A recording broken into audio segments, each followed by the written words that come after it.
Title: Winnie-the-Pooh. Author: A. Milne. Introduction.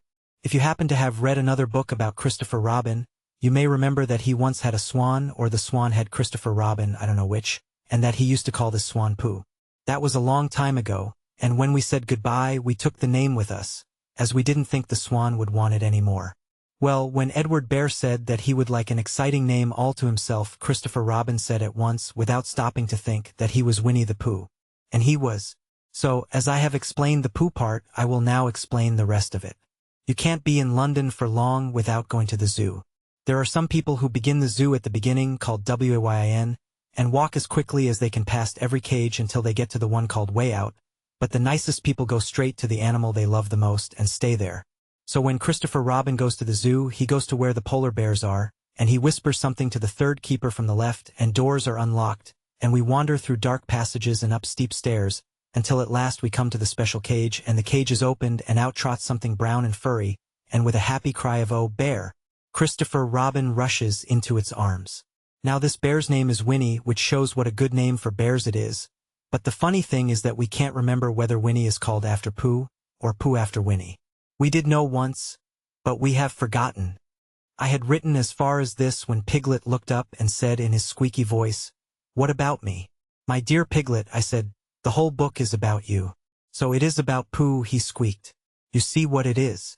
He is jealous because he thinks Pooh is having a grand introduction all to himself. Pooh is the favorite, of course, there's no denying it, but Piglet comes in for a good many things which Pooh misses, because you can't take Pooh to school without everybody knowing it, but Piglet is so small that he slips into a pocket, where it is very comforting to feel him when you are not quite sure whether twice 7 is 12 or 22. Sometimes he slips out and has a good look in the ink pot, and in this way he has got more education than Pooh, but Pooh doesn't mind. "Some have brains and some haven't," he says, and there it is. And now all the others are saying, "What about us?" So perhaps the best thing to do is to stop writing introductions and get on with the book. Chapter 1. In which we are introduced to Winnie, the Pooh and some bees, and the stories begin. Here is Edward Bear coming downstairs now, bump, bump, bump on the back of his head behind Christopher Robin. It is, as far as he knows, the only way of coming downstairs, but sometimes he feels that there really is another way, if only he could stop bumping for a moment and think of it. And then he feels that perhaps there isn't. Anyhow, here he is at the bottom and ready to be introduced to you. Winnie-the-Pooh. When I first heard his name, I said, just as you are going to say, "But I thought he was a boy." "So did I," said Christopher Robin. "Then you can't call him Winnie?" "I don't." "But you said, he's Winnie-the-Pooh. Don't you know what there means?" "Ah, yes, now I do," I said quickly. "And I hope you do too, because it is all the explanation you are going to get. Sometimes Winnie-the-Pooh likes a game of some sort when he comes downstairs, and sometimes he likes to sit quietly in front of the fire and listen to a story. This evening." "What about a story?" said Christopher Robin. "What about a story?" I said. "Could you very sweetly tell Winnie-the-Pooh one?" "I suppose I could," I said. "What sort of stories does he like?" "About himself. Because he's that sort of bear." "Oh, I see. So could you very sweetly?" "I'll try," I said. So I tried. Once upon a time, a very long time ago now, about last Friday, Winnie-the-Pooh lived in a forest all by himself under the name of Sanders. "What does under the name mean?" asked Christopher Robin. "It means he had the name over the door in gold letters and lived under it." Winnie-the-Pooh wasn't quite sure, said Christopher Robin. "Now I am," said a growly voice. "Then I will go on," said I. One day when he was out walking, he came to an open place in the middle of the forest, and in the middle of this place was a large oak tree, and, from the top of the tree there came a loud buzzing noise. Winnie-the-Pooh sat down at the foot of the tree, put his head between his paws and began to think. First of all he said to himself, "That buzzing noise means something. You don't get a buzzing noise like that, just buzzing and buzzing, without its meaning something. If there's a buzzing noise, somebody's making a buzzing noise, and the only reason for making a buzzing noise that I know of is because you're a bee." Then he thought another long time and said, "And the only reason for being a bee that I know of is making honey." And then he got up and said, "And the only reason for making honey is so as I can eat it." So he began to climb the tree. He climbed and he climbed and he climbed, and as he climbed he sang a little song to himself. It went like this: "Isn't it funny how a bear likes honey? Buzz, buzz, buzz. I wonder why he does. Then he climbed a little further, and a little further, and then just a little further. By that time he had thought of another song. It's a very funny thought that, if bears were bees, they'd build their nests at the bottom of trees. And that being so, if the bees were bears, we shouldn't have to climb up all these stairs. He was getting rather tired by this time, so that is why he sang a complaining song. He was nearly there now, and if he just stood on that branch. Crack! "Oh, help!" said Pooh, as he dropped 10 feet on the branch below him. "If only I hadn't," he said, as he bounced 20 feet on to the next branch. "You see, what I meant to do," he explained, as he turned head over heels, and crashed on to another branch 30 feet below, "what I meant to do. Of course, it was rather," he admitted, as he slithered very quickly through the next 6 branches. "It all comes, I suppose," he decided, as he said goodbye to the last branch, spun round 3 times, and flew gracefully into a gorse bush. "It all comes of liking honey so much. Oh, help!" He crawled out of the gorse bush, brushed the prickles from his nose, and began to think again. And the first person he thought of was Christopher Robin. "Was that me?" said Christopher Robin in an odd voice, hardly daring to believe it. "That was you." Christopher Robin said nothing, but his eyes got larger and larger, and his face got pinker and pinker. So Winnie-the-Pooh went round to his friend Christopher Robin, who lived behind a green door in another part of the forest. "Good morning, Christopher Robin," he said. "Good morning, Winnie-the-Pooh," said you. "I wonder if you've got such a thing as a balloon about you?" "A balloon?" "Yes, I just said to myself coming along. I wonder if Christopher Robin has such a thing as a balloon about him? I just said it to myself, thinking of balloons and wondering. What do you want a balloon for?" you said. Winnie-the-Pooh looked round to see that nobody was listening, put his paw to his mouth, and said in a deep whisper, "Honey!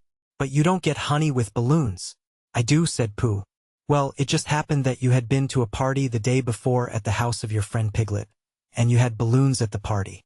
You had had a big green balloon, and one of Rabbit's relations had had a big blue one, and had left it behind, being really too young to go to a party at all, and so you had brought the green one and the blue one home with you.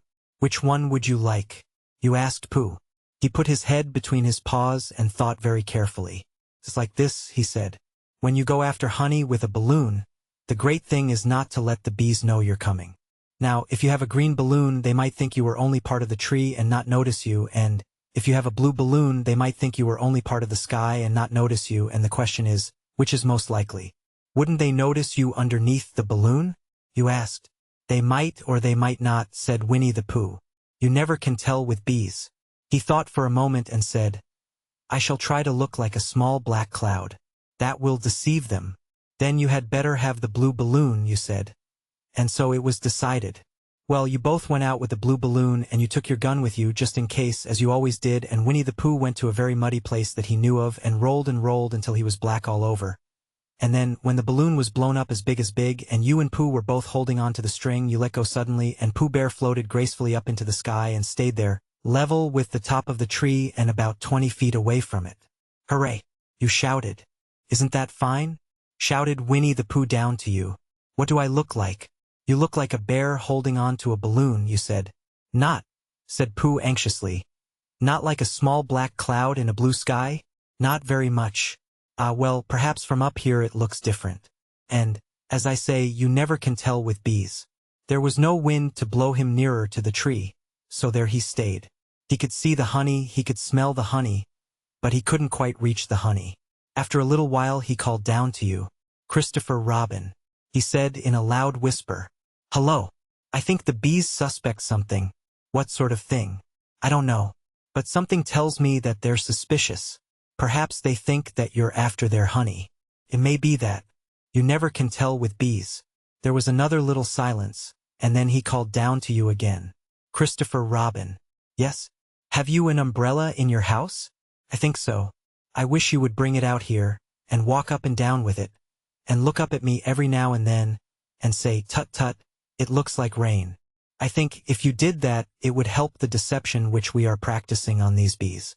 Well, you laughed to yourself, silly old bear. But you didn't say it aloud because you were so fond of him, and you went home for your umbrella.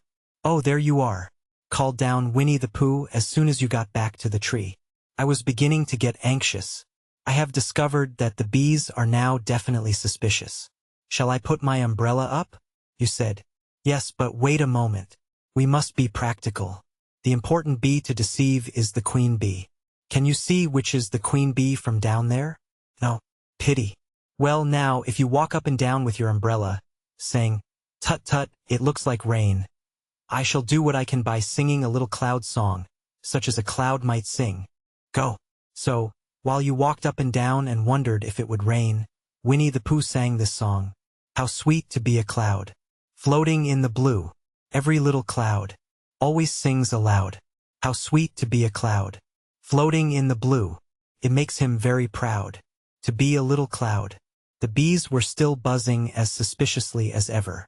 Some of them, indeed, left their nests and flew all round the cloud as it began the second verse of this song, and one bee sat down on the nose of the cloud for a moment, and then got up again. Christopher, ow! Robin called out the cloud. Yes, I have just been thinking, and I have come to a very important decision. These are the wrong sort of bees. Are they? Quite the wrong sort. So I should think they would make the wrong sort of honey. Shouldn't you? Would they? Yes. So I think I shall come down. How? Asked you. Winnie-the-Pooh hadn't thought about this. If he let go of the string, he would fall bump, and he didn't like the idea of that. So he thought for a long time, and then he said, Christopher Robin, you must shoot the balloon with your gun. Have you got your gun? Of course I have, you said. But if I do that, it will spoil the balloon, you said. But if you don't, said Pooh, I shall have to let go, and that would spoil me. When he put it like this, you saw how it was, and you aimed very carefully at the balloon and fired. Ow, said Pooh. Did I miss? You asked. You didn't exactly miss, said Pooh, but you missed the balloon. I'm so sorry, you said, and you fired again, and this time you hit the balloon, and the air came slowly out, and Winnie-the-Pooh floated down to the ground. But his arms were so stiff from holding on to the string of the balloon all that time that they stayed up straight in the air for more than a week, and whenever a fly came and settled on his nose he had to blow it off. And I think, but I am not sure, that that is why he was always called Pooh. Is that the end of the story? Asked Christopher Robin. That's the end of that one. There are others. About Pooh and me, and Piglet and Rabbit and all of you. Don't you remember? I do remember, and then when I try to remember I forget. That day when Pooh and Piglet tried to catch the heffalump, they didn't catch it, did they? No, Pooh couldn't because he hasn't any brain. Did I catch it? Well, that comes into the story. Christopher Robin nodded. I do remember, he said, only Pooh doesn't very well, so that's why he likes having it told to him again. Because then it's a real story and not just a remembering. That's just how I feel, I said.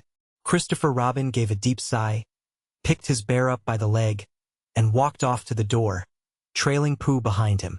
At the door he turned and said, Coming to see me have my bath? I might, I said. I didn't hurt him when I shot him, did I? Not a bit.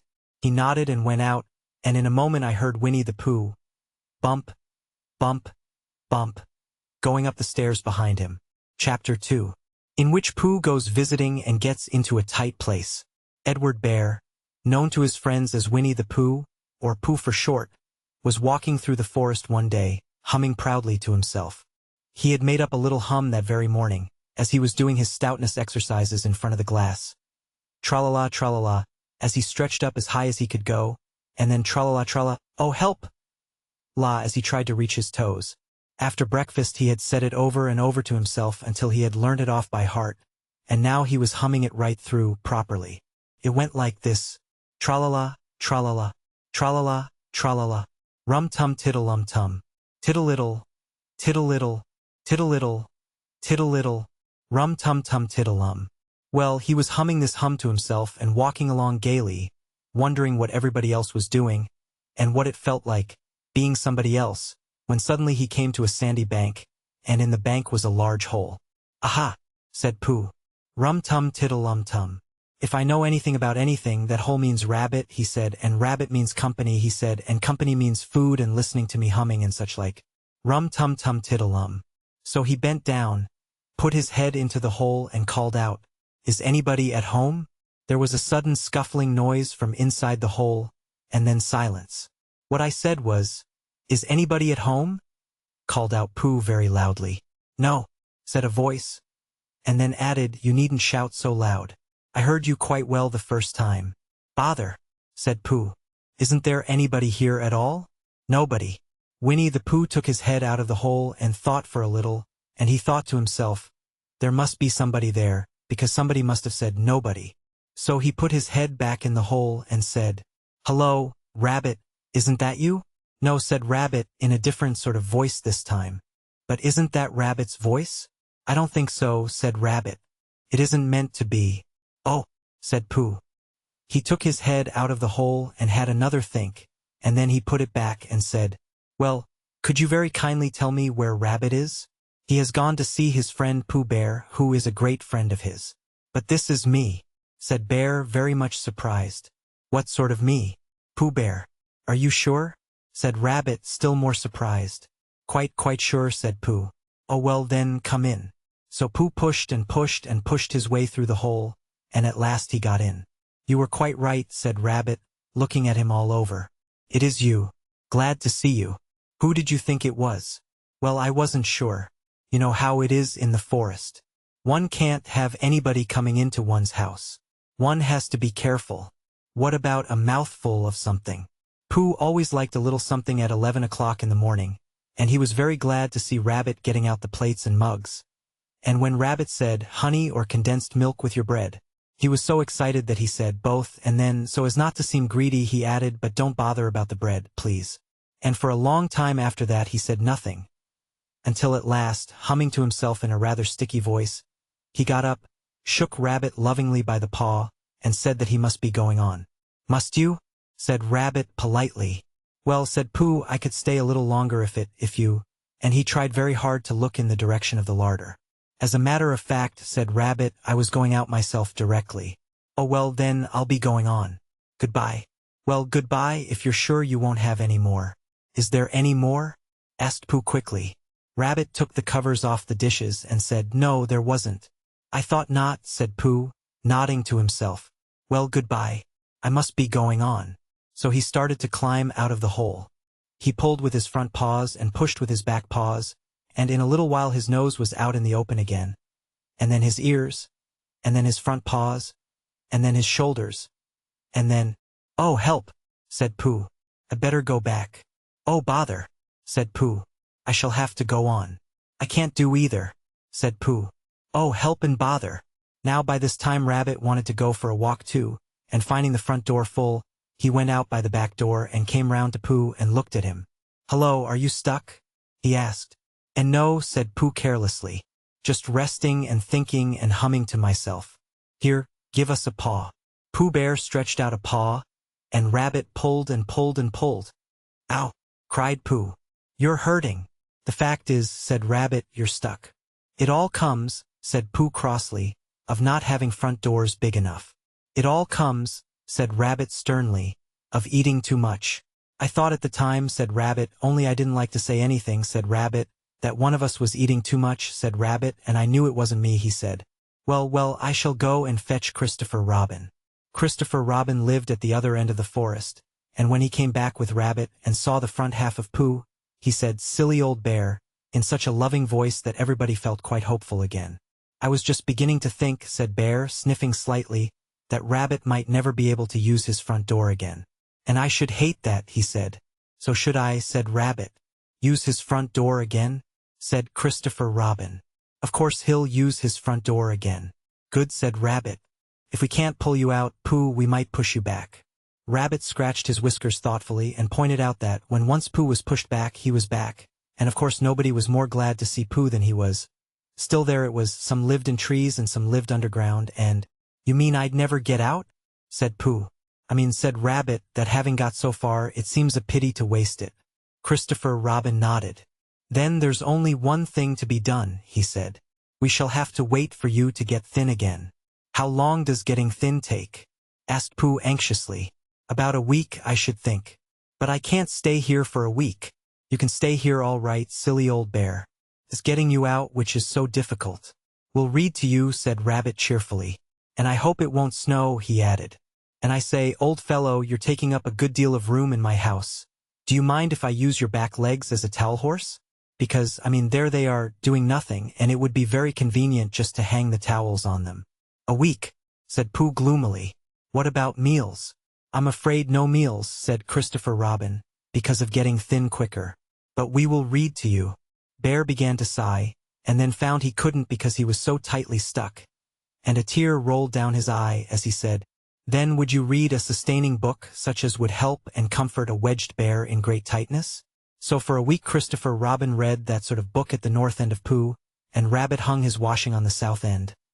And in between Bear felt himself getting slenderer and slenderer. And at the end of the week Christopher Robin said, Now.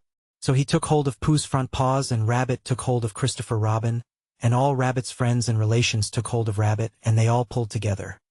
And for a long time Pooh only said ow. And oh. And then all of a sudden he said pop, just as if a cork were coming out of a bottle. And Christopher Robin and Rabbit and all Rabbit's friends and relations went head over heels backwards. And on the top of them came Winnie-the-Pooh, free. So, with a nod of thanks to his friends, he went on with his walk through the forest, humming proudly to himself. But Christopher Robin looked after him lovingly, and said to himself, Silly old bear. Chapter 3. In which Pooh and Piglet go hunting and nearly catch a woozle. The piglet lived in a very grand house in the middle of a beech tree, and the beech tree was in the middle of the forest, and the piglet lived in the middle of the house. Next to his house was a piece of broken board which had Trespassers W on it. When Christopher Robin asked the piglet what it meant, he said it was his grandfather's name and had been in the family for a long time. Christopher Robin said you couldn't be called Trespassers W, and Piglet said yes, you could, because his grandfather was, and it was short for Trespassers Will, which was short for Trespassers William. And his grandfather had had two names in case he lost one, Trespassers after an uncle and William after Trespassers. I've got two names, said Christopher Robin carelessly. Well, there you are, that proves it, said Piglet. One fine winter's day when Piglet was brushing away the snow in front of his house, he happened to look up, and there was Winnie-the-Pooh.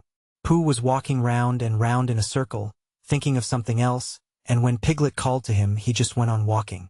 Hello, said Piglet, what are you doing? Hunting, said Pooh. Hunting what? Tracking something, said Winnie-the-Pooh very mysteriously. Tracking what? Said Piglet, coming closer. That's just what I ask myself. I ask myself, what? What do you think you'll answer? I shall have to wait until I catch up with it, said Winnie-the-Pooh. Now look there. He pointed to the ground in front of him. What do you see there? Tracks, said Piglet. Paw marks. He gave a little squeak of excitement. Oh, Pooh, do you think it's a woozle? It may be, said Pooh. Sometimes it is and sometimes it isn't. You never can tell with paw marks. With these few words he went on tracking, and Piglet, after watching him for a minute or two, ran after him. Winnie-the-Pooh had come to a sudden stop, and was bending over the tracks in a puzzled sort of way. What's the matter? Asked Piglet. It's a very funny thing, said Bear. But there seem to be two animals now. This, whatever it was, has been joined by another, whatever it is, and the two of them are now proceeding in company. Would you mind coming with me, Piglet, in case they turn out to be hostile animals? Piglet scratched his ear in a nice sort of way, and said that he had nothing to do until Friday, and would be delighted to come, in case it really was a woozle. You mean, in case it really is two woozles, said Winnie-the-Pooh, and Piglet said that anyhow he had nothing to do until Friday. So off they went together. There was a small spinney of larch trees just here, and it seemed as if the two woozles, if that is what they were, had been going round the spinney. So round the spinney went Pooh and Piglet after them, Piglet passing the time by telling Pooh what his grandfather Trespassers W had done to remove stiffness after tracking, and how his grandfather Trespassers W had suffered in his later years from shortness of breath, and other matters of interest, and Pooh wondering what a grandfather was like, and if perhaps this was two grandfathers they were after now, and, if so, whether he would be allowed to take one home and keep it, and what Christopher Robin would say. And still the tracks went on in front of them. Suddenly Winnie-the-Pooh stopped, and pointed excitedly in front of him. Look, what? Said Piglet with a jump. And then, to show that he hadn't been frightened, he jumped up and down once or twice more in an exercising sort of way. The tracks, said Pooh. A third animal has joined the other two. Pooh, cried Piglet. Do you think it is another woozle? No, said Pooh, because it makes different marks. It is either two woozles and one as it might be whizzle or two as it might be whizzles and one if so it is woozle. Let us continue to follow them. So they went on, feeling just a little anxious now, in case the three animals in front of them were of hostile intent. And Piglet wished very much that his grandfather T.W. were there instead of elsewhere, and Pooh thought how nice it would be if they met Christopher Robin suddenly but quite accidentally, and only because he liked Christopher Robin so much. And then, all of a sudden, Winnie-the-Pooh stopped again, and licked the tip of his nose in a cooling manner, for he was feeling more hot and anxious than ever in his life before. There were 4 animals in front of them. Do you see, Piglet? Look at their tracks.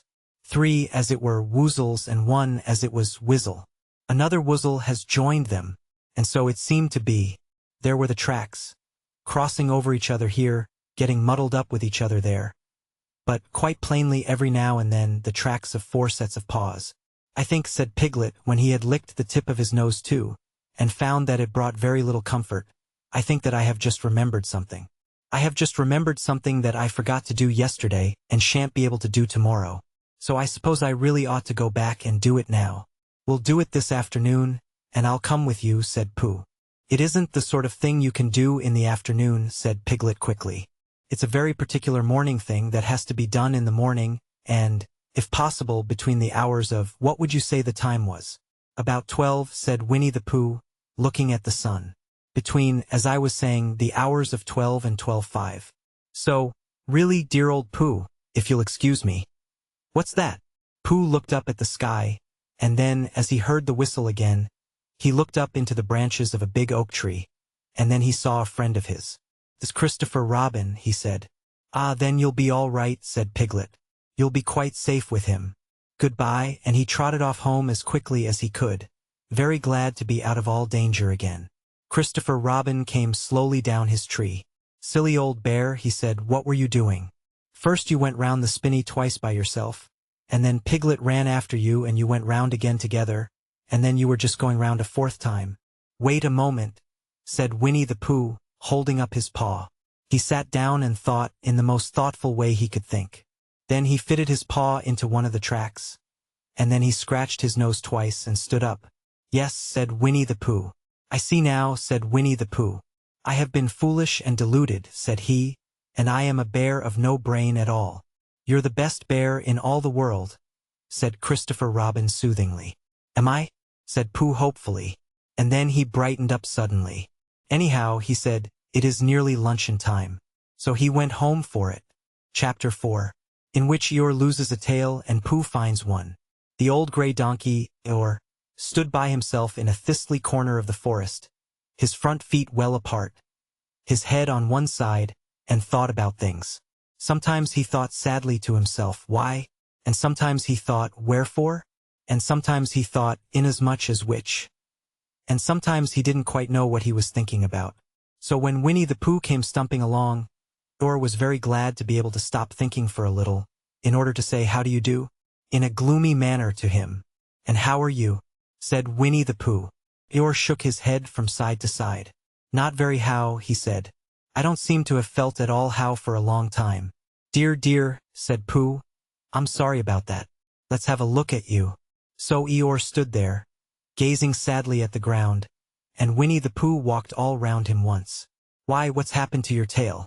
he said in surprise. "What has happened to it?" said Eeyore. "It isn't there." "Are you sure?" "Well, either a tail is there or it isn't there. You can't make a mistake about it. And yours isn't there. Then what is?" "Nothing."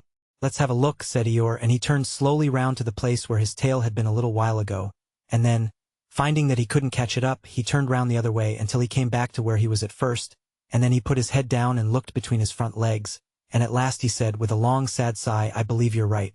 "Of course I'm right," said Pooh. "That accounts for a good deal," said Eeyore gloomily. "It explains everything. No wonder. You must have left it somewhere," said Winnie-the-Pooh.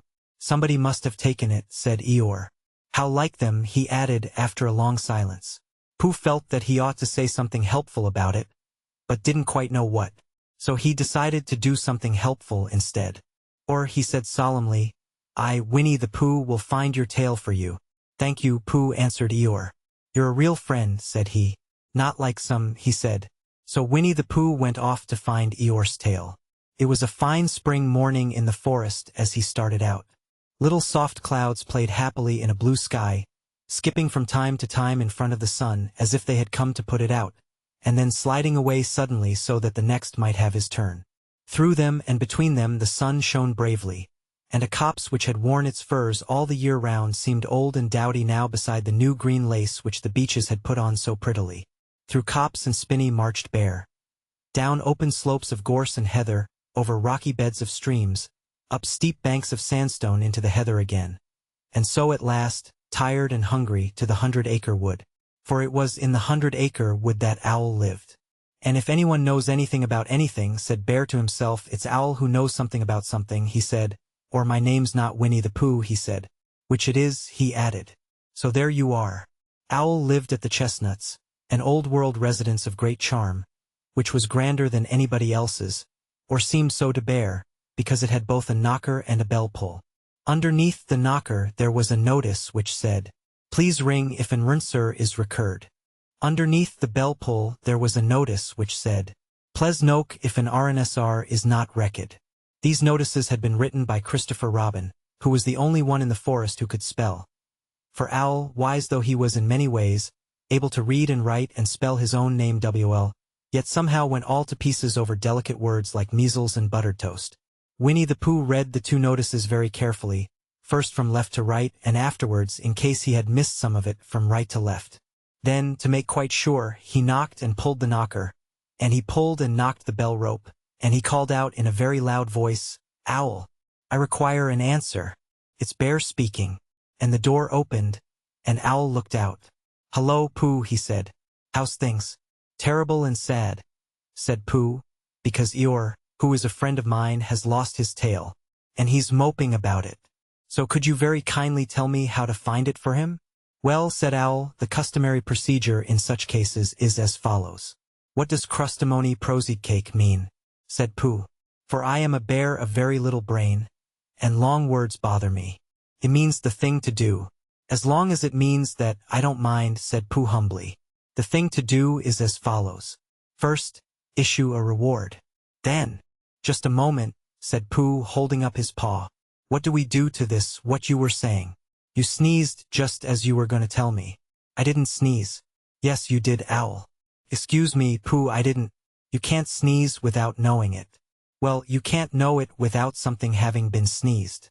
"What I said was, first issue a reward." "You're doing it again," said Pooh sadly. "A reward," said Owl very loudly. "We write a notice to say that we will give a large something to anybody who finds Eeyore's tail." I see," said Pooh, nodding his head. "Talking about large somethings," he went on dreamily, "I generally have a small something about now, about this time in the morning," and he looked wistfully at the cupboard in the corner of Owl's parlor. "Just a mouthful of condensed milk or what not, with perhaps a lick of honey." "Well, then," said Owl, "we write out this notice and we put it up all over the forest." "A lick of honey," murmured Bear to himself, or not, as the case may be. And he gave a deep sigh, and tried very hard to listen to what Owl was saying. But Owl went on, using longer and longer words, until at last he came back to where he started, and he explained that the person to write out this notice was Christopher Robin. "It was he who wrote the ones on my front door for me. Did you see them, Pooh?" For some time now Pooh had been saying yes and no in turn, with his eyes shut, to all that Owl was saying, and having said yes last time, he said no, not at all now, without really knowing what Owl was talking about. "Didn't you see them?" said Owl, a little surprised. "Come and look at them now." So they went outside. And Pooh looked at the knocker and the notice below it, and he looked at the bell rope and the notice below it, and the more he looked at the bell rope, the more he felt that he had seen something like it somewhere else sometime before. "Handsome bell rope, isn't it?" said Owl. Pooh nodded. "It reminds me of something," he said, "but I can't think what." "Where did you get it?" "I just came across it in the forest. It was hanging over a bush, and I thought at first somebody lived there, so I rang it and nothing happened, and then I rang it again very loudly, and it came off in my hand, and as nobody seemed to want it, I took it home and—" "Owl," said Pooh solemnly, "you made a mistake. Somebody did want it." "Who?" "Eeyore. My dear friend Eeyore. He was fond of it." "Fond of it?" "Attached to it," said Winnie-the-Pooh sadly. So with these words he unhooked it and carried it back to Eeyore, And when Christopher Robin had nailed it on in its right place again, or frisked about the forest, waving his tail so happily that Winnie-the-Pooh came over all funny, and had to hurry home for a little snack of something to sustain him. And, wiping his mouth half an hour afterwards, he sang to himself proudly, "Who found the tail?" I said, "Pooh, at 1:45. Only it was 11:15 really. I found the tail." Chapter 5. In which Piglet meets a heffalump. One day, when Christopher Robin and Winnie-the-Pooh and Piglet were all talking together, Christopher Robin finished the mouthful he was eating and said carelessly, "I saw a heffalump today, Piglet." "What was it doing?" asked Piglet. "Just lumping along," said Christopher Robin. "I don't think it saw me." "I saw one once," said Piglet. "At least I think I did," he said. "Only perhaps it wasn't." "So did I," said Pooh, wondering what a heffalump was like. "You don't often see them," said Christopher Robin carelessly. "Not now," said Piglet. "Not at this time of year," said Pooh. Then they all talked about something else, until it was time for Pooh and Piglet to go home together. At first, as they stumped along the path which edged the 100-acre wood, they didn't say much to each other. But when they came to the stream and had helped each other across the stepping stones and were able to walk side by side again over the heather, they began to talk in a friendly way about this and that, and Piglet said, "If you see what I mean, Pooh," and Pooh said, "It's just what I think myself, Piglet," and Piglet said, "But, on the other hand, Pooh, we must remember," and Pooh said, "Quite true, Piglet, although I had forgotten it for the moment." And then, just as they came to the 6 pine trees, Pooh looked round to see that nobody else was listening, and said in a very solemn voice, "Piglet, I have decided something." "What have you decided, Pooh?" "I have decided to catch a heffalump." Pooh nodded his head several times as he said this, and waited for Piglet to say how, or "Pooh, you couldn't," or something helpful of that sort, but Piglet said nothing. The fact was Piglet was wishing that he had thought about it first. "I shall do it," said Pooh, after waiting a little longer, "by means of a trap. And it must be a cunning trap, so you will have to help me, Piglet." "Pooh," said Piglet, feeling quite happy again now, "I will." And then he said, "How shall we do it?" And Pooh said, "That's just it." "How?" And then they sat down together to think it out.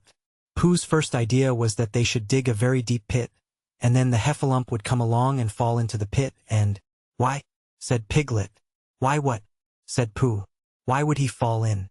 Pooh rubbed his nose with his paw and said that the heffalump might be walking along, humming a little song and looking up at the sky, wondering if it would rain, and so he wouldn't see the very deep pit until he was halfway down, when it would be too late.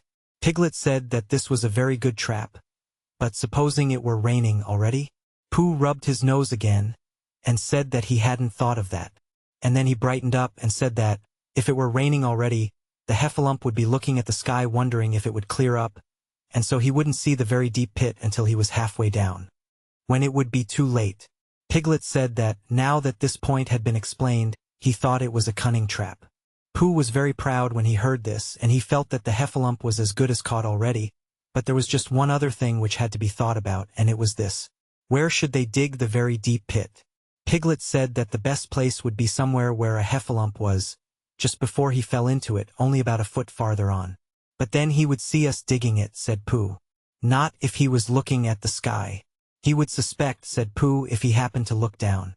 He thought for a long time and then added sadly, "It isn't as easy as I thought. I suppose that's why heffalumps hardly ever get caught." "That must be it," said Piglet. They sighed and got up, and when they had taken a few gorse prickles out of themselves they sat down again. And all the time Pooh was saying to himself, "If only I could think of something," for he felt sure that a very clever brain could catch a heffalump if only he knew the right way to go about it. "Suppose," he said to Piglet, "you wanted to catch me. How would you do it?" "Well," said Piglet, "I should do it like this. I should make a trap, and I should put a jar of honey in the trap, and you would smell it, and you would go in after it, and I would go in after it," said Pooh excitedly, "only very carefully so as not to hurt myself, and I would get to the jar of honey, and I should lick round the edges first of all, pretending that there wasn't any more, and then I should walk away and think about it a little, and then I should come back and start licking in the middle of the jar, and then— Yes, well, never mind about that. There you would be, and there I should catch you. Now the first thing to think of is, what do heffalumps like? I should think acorns, shouldn't you? We'll get a lot of— I say, wake up, Pooh!" Pooh, who had gone into a happy dream, woke up with a start, and said that honey was a much more trappy thing than acorns. Piglet didn't think so, and they were just going to argue about it when Piglet remembered that if they put acorns in the trap, he would have to find the acorns, but if they put honey, then Pooh would have to give up some of his own honey, so he said, "All right, honey then," just as Pooh remembered it too and was going to say, "All right, haycorns." "Honey," said Piglet to himself in a thoughtful way, as if it were now settled. "I'll dig the pit while you go and get the honey." "Very well," said Pooh, and he stumped off. As soon as he got home, he went to the larder, and he stood on a chair and took down a very large jar of honey from the top shelf. It had honey written on it, but just to make sure, he took off the paper cover and looked at it, and it looked just like honey. "But you never can tell," said Pooh. "I remember my uncle saying once that he had seen cheese just this color." So he put his tongue in and took a large lick. "Yes," he said, "it is. No doubt about that. And honey, I should say, right down to the bottom of the jar. Unless, of course," he said, "somebody put cheese in at the bottom just for a joke. Perhaps I had better go a little further." At first he thought that there wouldn't be a heffalump in the trap, and then he thought that there would, and as he got nearer he was sure that there would, because he could hear it heffalumping about it like anything. "Oh dear, oh dear, oh dear," said Piglet to himself. And he wanted to run away, but somehow, having got so near, he felt that he must just see what a heffalump was like. So he crept to the side of the trap and looked in. And all the time Winnie-the-Pooh had been trying to get the honey jar off his head. The more he shook it, the more tightly it stuck. "Bother," he said, inside the jar, and "oh, help," and mostly "ow." And he tried bumping it against things, but as he couldn't see what he was bumping it against, it didn't help him. And he tried to climb out of the trap, but as he could see nothing but jar and not much of that, he couldn't find his way.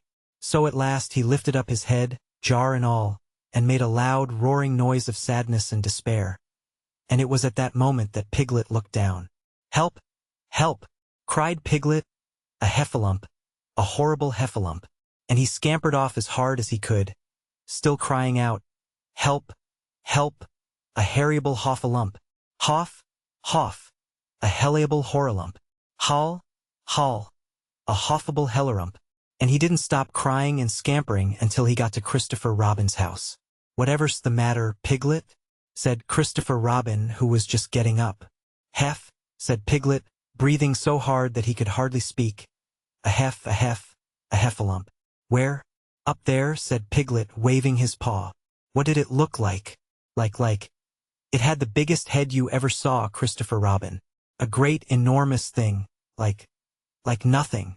A huge big, well, like I don't know, like an enormous big nothing. Like a jar." "Well," said Christopher Robin, putting on his shoes, "I shall go and look at it. Come on." Piglet wasn't afraid if he had Christopher Robin with him, so off they went. "I can hear it, can't you?" said Piglet anxiously, as they got near. "I can hear something," said Christopher Robin. It was Pooh bumping his head against a tree root he had found. "There," said Piglet. "Isn't it awful?" And he held on tight to Christopher Robin's hand. Suddenly Christopher Robin began to laugh, and he laughed, and he laughed, and he laughed. And while he was still laughing, crash went the heffalump's head against the tree root, smash went the jar, and out came Pooh's head again. Then Piglet saw what a foolish piglet he had been, and he was so ashamed of himself that he ran straight off home and went to bed with a headache. But Christopher Robin and Pooh went home to breakfast together. "Oh, Bear," said Christopher Robin, "how I do love you." "So do I," said Pooh. Chapter 6. In which Eeyore has a birthday and gets 2 presents. Or, the old gray donkey stood by the side of the stream and looked at himself in the water. "Pathetic," he said. "That's what it is. Pathetic."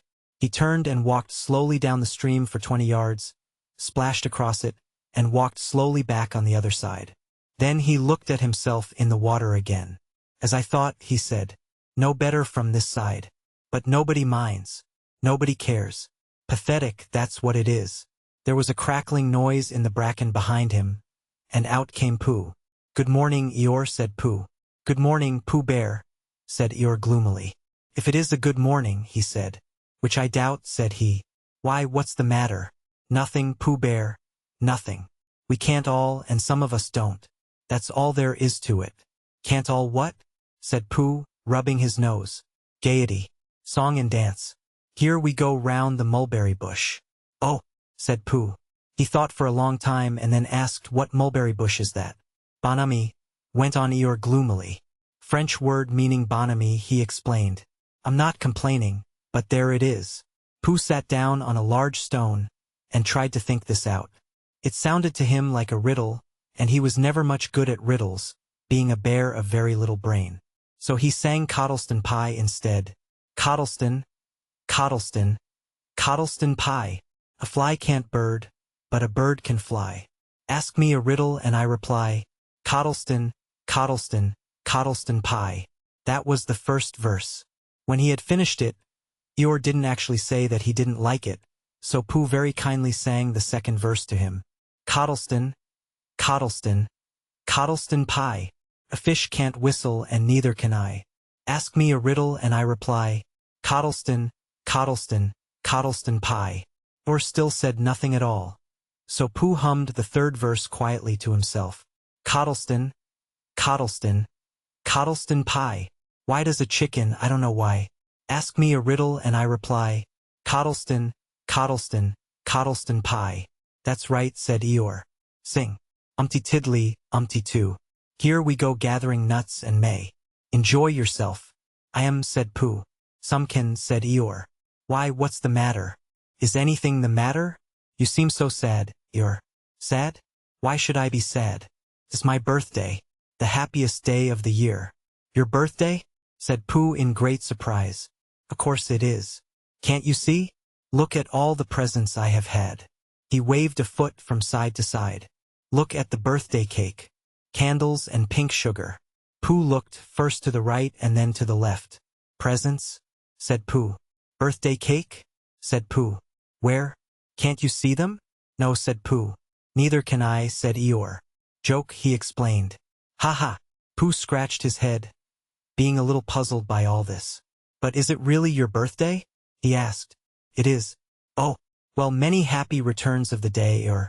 And many happy returns to you, Pooh Bear. But it isn't my birthday. No, it's mine. But you said, many happy returns. Well, why not? You don't always want to be miserable on my birthday. Do you? Oh, I see, said Pooh. It's bad enough, said Eeyore, almost breaking down. Being miserable myself, what with no presents and no cake and no candles, and no proper notice taken of me at all. But if everybody else is going to be miserable too, this was too much for Pooh. Stay there, he called to Eeyore as he turned and hurried back home as quick as he could. For he felt that he must get poor Eeyore a present of some sort at once, and he could always think of a proper one afterwards. Outside his house he found Piglet, jumping up and down trying to reach the knocker. Hello, Piglet, he said. Hello, Pooh, said Piglet. What are you trying to do? I was trying to reach the knocker, said Piglet. I just came round. Let me do it for you, said Pooh kindly. So he reached up and knocked at the door. I have just seen Eeyore, he began, and poor Eeyore is in a very sad condition, because it's his birthday and nobody has taken any notice of it, and he's very gloomy, you know what Eeyore is, and there he was, and what a long time whoever lives here is answering this door. And he knocked again. But Pooh, said Piglet, it's your own house. Oh, said Pooh. So it is, he said. Well, let's go in. So in they went. The first thing Pooh did was to go to the cupboard to see if he had quite a small jar of honey left. And he had, so he took it down. I'm giving this to Eeyore, he explained, as a present. What are you going to give? Couldn't I give it too? Said Piglet. From both of us? No, said Pooh. That would not be a good plan. All right then, I'll give him a balloon. I've got one left from my party. I'll go and get it now. Shall I? That, Piglet, is a very good idea. It is just what Eeyore wants to cheer him up. Nobody can be uncheered with a balloon. So off Piglet trotted. And in the other direction went Pooh with his jar of honey. It was a warm day and he had a long way to go. He hadn't gone more than halfway when a sort of funny feeling began to creep all over him. It began at the tip of his nose and trickled all through him and out at the soles of his feet. It was just as if somebody inside him were saying, Now then, Pooh, time for a little something. Dear, dear, said Pooh, I didn't know it was as late as that. So he sat down and took the top off his jar of honey. Lucky I brought this with me, he thought. Many a bear going out on a warm day like this would never have thought of bringing a little something with him. And he began to eat. Now let me see, he thought, as he took his last lick of the inside of the jar. Where was I going? Ah yes, Eeyore. He got up slowly. And then, suddenly, he remembered. He had eaten Eeyore's birthday present. "Bother," said Pooh. "What shall I do? I must give him something." For a little while he couldn't think of anything. Then he thought, well, it's a very nice pot even if there's no honey in it, and if I washed it clean and got somebody to write a happy birthday on it, Eeyore could keep things in it which might be useful. So, as he was just passing the 100-acre wood, he went inside to call on Owl, who lived there. "Good morning, Owl," he said. "Good morning, Pooh," said Owl. "Many happy returns of Eeyore's birthday," said Pooh. "Oh, is that what it is? What are you giving him, Owl? What are you giving him, Pooh?" "I'm giving him a useful pot to keep things in, and I wanted to ask you." "Is this it?" said Owl, taking it out of Pooh's paw. "Yes, and I wanted to ask you." "Somebody has been keeping honey in it," said Owl. "You can keep anything in it," said Pooh earnestly. "It's very useful like that. And I wanted to ask you. You ought to write a happy birthday on it." "That was what I wanted to ask you," said Pooh. "Because my spelling is wobbly. It's good spelling, but it wobbles, and the letters get in the wrong places. Would you write a happy birthday on it for me?" "It's a nice pot," said Owl, looking at it all round. "Couldn't I give it too? From both of us?" "No," said Pooh. "That would not be a good plan. Now I'll just wash it first, and then you can write on it." Well, he washed the pot out and dried it, while Owl licked the end of his pencil and wondered how to spell birthday. "Can you read, Pooh?" he asked a little anxiously. "There's a notice about knocking and ringing outside my door, which Christopher Robin wrote. Could you read it?" "Christopher Robin told me what it said, and then I could." "Well, I'll tell you what this says, and then you'll be able to." So Owl wrote, and this is what he wrote. "Hypey papey pthuth thuthda pthuthty." Pooh looked on admiringly. "I'm just saying a happy birthday," said Owl carelessly. "It's a nice long one," said Pooh, very much impressed by it. "Well, actually, of course, I'm saying a very happy birthday with love from Pooh. Naturally, it takes a good deal of pencil to say a long thing like that." "Oh, I see," said Pooh. While all this was happening, Piglet had gone back to his own house to get Eeyore's balloon. He held it very tightly against himself so that it shouldn't blow away, and he ran as fast as he could so as to get to Eeyore before Pooh did. For he thought that he would like to be the first one to give a present, just as if he had thought of it without being told by anybody. And running along and thinking how pleased Eeyore would be, he didn't look where he was going. And suddenly he put his foot in a rabbit hole and fell down flat on his face. Bang! Piglet lay there, wondering what had happened. At first he thought that the whole world had blown up, and then he thought that perhaps only the forest part of it had, and then he thought that perhaps only he had, and he was now alone in the moon or somewhere and would never see Christopher Robin or Pooh or Eeyore again. And then he thought, well, even if I'm in the moon, I needn't be face downwards all the time, so he got cautiously up and looked about him. He was still in the forest. Well, that's funny, he thought. I wonder what that bang was. I couldn't have made such a noise just falling down. And where's my balloon? And what's that small piece of damp rag doing? It was the balloon. Oh dear, said Piglet. Oh dear. Oh dearie dearie dear. Well, it's too late now. I can't go back, and I haven't another balloon, and perhaps Eeyore doesn't like balloons so very much. So he trotted on, rather sadly now, and down he came to the side of the stream where Eeyore was and called out to him. Good morning, Eeyore, shouted Piglet. Good morning, little Piglet, said Eeyore. If it is a good morning, he said. Which I doubt, said he. Not that it matters, he said. Many happy returns of the day, said Piglet, having now got closer. Eeyore stopped looking at himself in the stream and turned to stare at Piglet. Just say that again, he said. Many hap. Wait a moment. Balancing on 3 legs, he began to bring his 4th leg very cautiously up to his ear. I did this yesterday, he explained as he fell down for the 3rd time. It's quite easy. It's so as I can hear better. There, that's done it. Now then, what were you saying? He pushed his ear forward with his hoof. Many happy returns of the day, said Piglet again. Meaning me? Of course, Eeyore. My birthday? Yes. Me having a real birthday? Yes, Eeyore, and I've brought you a present. Eeyore took down his right hoof from his right ear, turned round, and with great difficulty put up his left hoof. I must have that in the other ear, he said. Now then. A present, said Piglet very loudly. Meaning me again? Yes. My birthday still? Of course, Eeyore. Me going on having a real birthday? Yes, Eeyore, and I brought you a balloon. Balloon? Said Eeyore. You did say balloon? One of those big colored things you blow up? Gaiety, song and dance, here we are and there we are? Yes, but I'm afraid. I'm very sorry, but when I was running along to bring it you, I fell down. Dear, dear, how unlucky. You ran too fast, I expect. You didn't hurt yourself, little piglet? No, but I burst the balloon. There was a very long silence. My balloon? Said Eeyore at last. Piglet nodded. My birthday balloon? Yes, Eeyore, said Piglet, sniffing a little. Here it is. With many happy returns of the day. And he gave Eeyore the small piece of damp rag. Is this it? Said Eeyore, a little surprised. Piglet nodded. My present? Piglet nodded again. The balloon? Yes.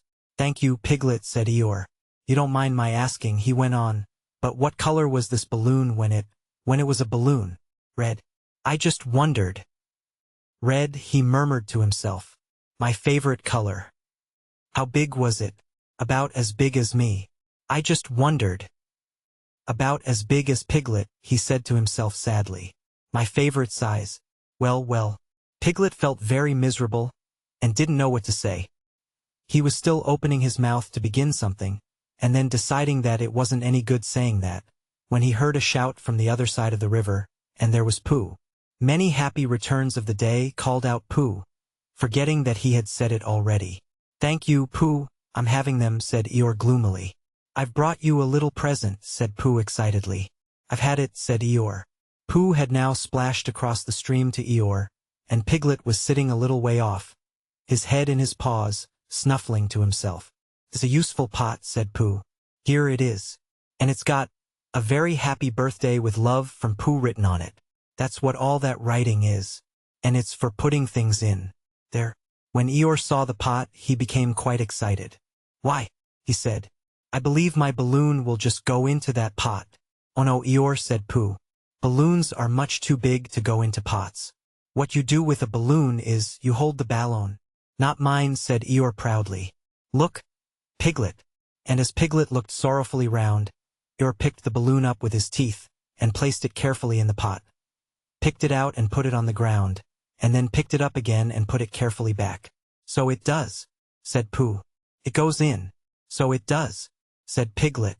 And it comes out, doesn't it? Said Eeyore. It goes in and out like anything.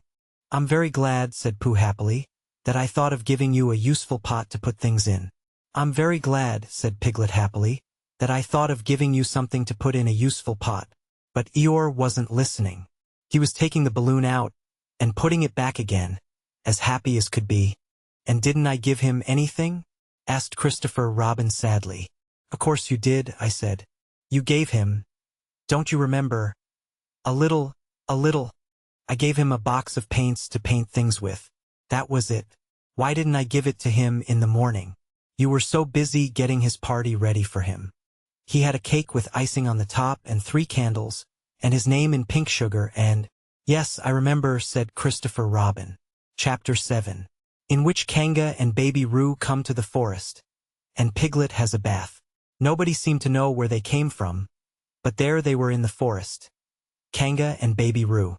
When Pooh asked Christopher Robin, how did they come here? Christopher Robin said, in the usual way, if you know what I mean. Pooh, and Pooh, who didn't, said, oh. Then he nodded his head twice and said, in the usual way. Ah. Then he went to call upon his friend Piglet to see what he thought about it.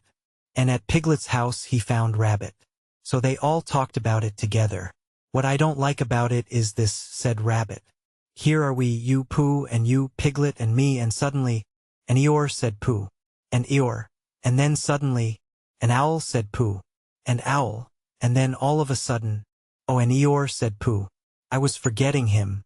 Here we are, said Rabbit very slowly and carefully, all of us. And then suddenly we wake up one morning and what do we find? We find a strange animal among us. An animal of whom we have never even heard before. An animal who carries her family about with her in her pocket. Suppose I carried my family about with me in my pocket. How many pockets should I want? 16, said Piglet. 17, isn't it? Said Rabbit. And one more for a handkerchief, that's 18. 18 pockets in one suit. I haven't time. There was a long and thoughtful silence. And then Pooh, who had been frowning very hard for some minutes, said, I make it 15. What? Said Rabbit. 15. 15 what? Your family. What about them? Pooh rubbed his nose and said that he thought Rabbit had been talking about his family. Did I? Said Rabbit carelessly. Yes, you said. Never mind, Pooh, said Piglet impatiently. The question is, what are we to do about Kanga? Oh, I see, said Pooh. The best way, said Rabbit, would be this. The best way would be to steal Baby Roo and hide him, and then when Kanga says, Where's Baby Roo? We say, Aha! Aha! Said Pooh, practicing. Aha! Aha! Of course, he went on, we could say, Aha! Even if we hadn't stolen Baby Roo. Pooh, said Rabbit kindly, you haven't any brain. I know, said Pooh humbly. We say, Aha! So that Kanga knows that we know where Baby Roo is. Aha! Means we'll tell you where Baby Roo is, if you promise to go away from the forest and never come back. Now don't talk while I think. Pooh went into a corner and tried saying, Aha! In that sort of voice. Sometimes it seemed to him that it did mean what Rabbit said, and sometimes it seemed to him that it didn't. I suppose it's just practice, he thought. I wonder if Kanga will have to practice too so as to understand it. There's just one thing, said Piglet, fidgeting a bit. I was talking to Christopher Robin, and he said that a Kanga was generally regarded as one of the fiercer animals. I am not frightened of fierce animals in the ordinary way, but it is well known that, if one of the fiercer animals is deprived of its young, it becomes as fierce as two of the fiercer animals. In which case, aha! Is perhaps a foolish thing to say. Piglet, said Rabbit, taking out a pencil and licking the end of it, you haven't any pluck. It is hard to be brave, said Piglet, sniffing slightly, when you're only a very small animal. Rabbit, who had begun to write very busily, looked up and said, It is because you are a very small animal that you will be useful in the adventure before us. Piglet was so excited at the idea of being useful that he forgot to be frightened any more, and when Rabbit went on to say that Kangas were only fierce during the winter months, being at other times of an affectionate disposition, he could hardly sit still, he was so eager to begin being useful at once. What about me? Said Pooh sadly. I suppose I shan't be useful? Never mind, Pooh, said Piglet comfortingly. Another time perhaps. Without Pooh, said Rabbit solemnly as he sharpened his pencil, the adventure would be impossible. Oh, said Piglet and tried not to look disappointed. But Pooh went into a corner of the room and said proudly to himself, Impossible without me, that sort of bear. Now listen all of you, said Rabbit when he had finished writing, and Pooh and Piglet sat listening very eagerly with their mouths open. This was what Rabbit read out. Plan to capture Baby Roo. 1. General remarks. Kanga runs faster than any of us, even me. 2. More general remarks. Kanga never takes her eye off Baby Roo, except when he's safely buttoned up in her pocket. 3. Therefore, if we are to capture Baby Roo, we must get a long start because Kanga runs faster than any of us, even me. C1. 4. A thought. If Roo had jumped out of Kanga's pocket and Piglet had jumped in, Kanga wouldn't know the difference, because Piglet is a very small animal. 5. Like Roo. 6. But Kanga would have to be looking the other way first so as not to see Piglet jumping in. 7.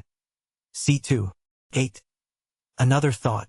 But if Pooh was talking to her very excitedly, she might look the other way for a moment. 9. And then I could run away with Roo. 10. Quickly. 11. And Kanga wouldn't discover the difference until afterwards. Well, Rabbit read this out proudly, and for a little while after he had read it nobody said anything. And then Piglet, who had been opening and shutting his mouth without making any noise, managed to say very huskily, And afterwards? How do you mean? When Kanga does discover the difference. Then we all say, Aha! All three of us? Yes. Oh, why, what's the trouble, Piglet? Nothing, said Piglet, as long as we all three say it. As long as we all three say it, said Piglet. I don't mind, he said, but I shouldn't care to say, Aha! By myself. It wouldn't sound nearly so well. By the way, he said, you are quite sure about what you said about the winter months? The winter months? Yes, only being fierce in the winter months. Oh yes, yes, that's all right. Well, Pooh, you see what you have to do? No, said Pooh Bear. Not yet, he said. What do I do? Well, you just have to talk very hard to Kanga so as she doesn't notice anything. Oh, what about? Anything you like. You mean like telling her a little bit of poetry or something? That's it, said Rabbit. Splendid. Now come along. So they all went out to look for Kanga. Kanga and Roo were spending a quiet afternoon in a sandy part of the forest. Baby Roo was practicing very small jumps in the sand, and falling down mouse holes and climbing out of them, and Kanga was fidgeting about and saying, just one more jump, dear, and then we must go home. And at that moment who should come stumping up the hill but Pooh. Good afternoon, Kanga. Good afternoon, Pooh. Look at me jumping, squeaked Roo, and fell into another mouse hole. Hello, Roo, my little fellow. We were just going home, said Kanga. Good afternoon, Rabbit. Good afternoon, Piglet. Rabbit and Piglet, who had now come up from the other side of the hill, said good afternoon, and hello, Roo, and Roo asked them to look at him jumping, so they stayed and looked. And Kanga looked too. Oh, Kanga, said Pooh, after Rabbit had winked at him twice. I don't know if you are interested in poetry at all? Hardly at all, said Kanga. Oh, said Pooh. Roo, dear, just one more jump and then we must go home. There was a short silence while Roo fell down another mouse hole. Go on, said Rabbit in a loud whisper behind his paw. Talking of poetry, said Pooh, I made up a little piece as I was coming along. It went like this. Air. Now let me see. Fancy, said Kanga. Now, Roo, dear. You'll like this piece of poetry, said Rabbit. You'll love it, said Piglet. You must listen very carefully, said Rabbit. So as not to miss any of it, said Piglet. Oh yes, said Kanga, but she still looked at Baby Roo. How did it go, Pooh? Said Rabbit. Pooh gave a little cough and began. Lines written by a bear of very little brain. On Monday, when the sun is hot, I wonder to myself a lot. Now is it true or is it not, that what is which and which is what? On Tuesday, when it hails and snows, the feeling on me grows and grows, that hardly anybody knows if those are these or these are those. On Wednesday, when the sky is blue, and I have nothing else to do, I sometimes wonder if it's true, that who is what and what is who. On Thursday, when it starts to freeze, and hoarfrost twinkles on the trees, how very readily one sees that these are whose, but whose are these? On Friday. Yes, it is, isn't it? Said Kanga, not waiting to hear what happened on Friday. Just one more jump, Roo dear, and then we really must be going. Rabbit gave Pooh a hurrying up sort of nudge. Talking of poetry, said Pooh quickly, have you ever noticed that tree right over there? Where? Said Kanga. Now, Roo. Right over there, said Pooh, pointing behind Kanga's back. No, said Kanga. Now jump in, Roo dear, and we'll go home. You ought to look at that tree right over there, said Rabbit. Shall I lift you in, Roo? And he picked up Roo in his paws. I can see a bird in it from here, said Pooh. Or is it a fish? You ought to see that bird from here, said Rabbit.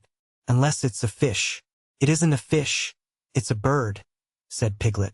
So it is, said Rabbit. Is it a starling or a blackbird? Said Pooh. That's the whole question, said Rabbit. Is it a blackbird or a starling?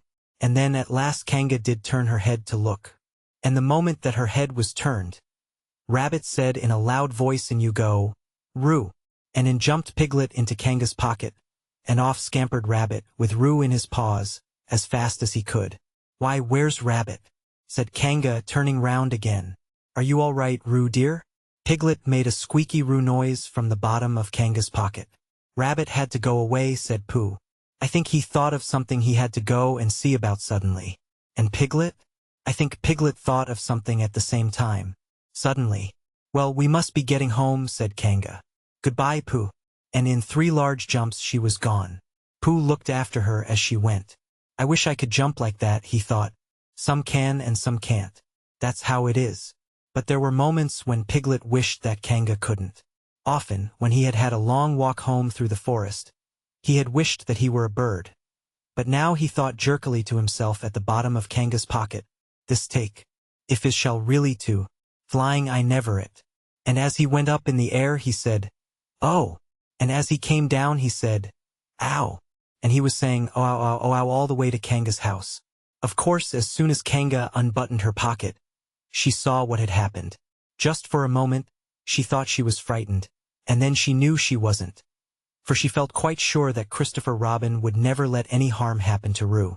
So she said to herself, if they are having a joke with me, I will have a joke with them. Now then, Roo dear, she said, as she took Piglet out of her pocket. Bedtime. Aha, said Piglet as well as he could after his terrifying journey. But it wasn't a very good aha, and Kanga didn't seem to understand what it meant. Bath first, said Kanga in a cheerful voice. Aha, said Piglet again, looking round anxiously for the others. But the others weren't there.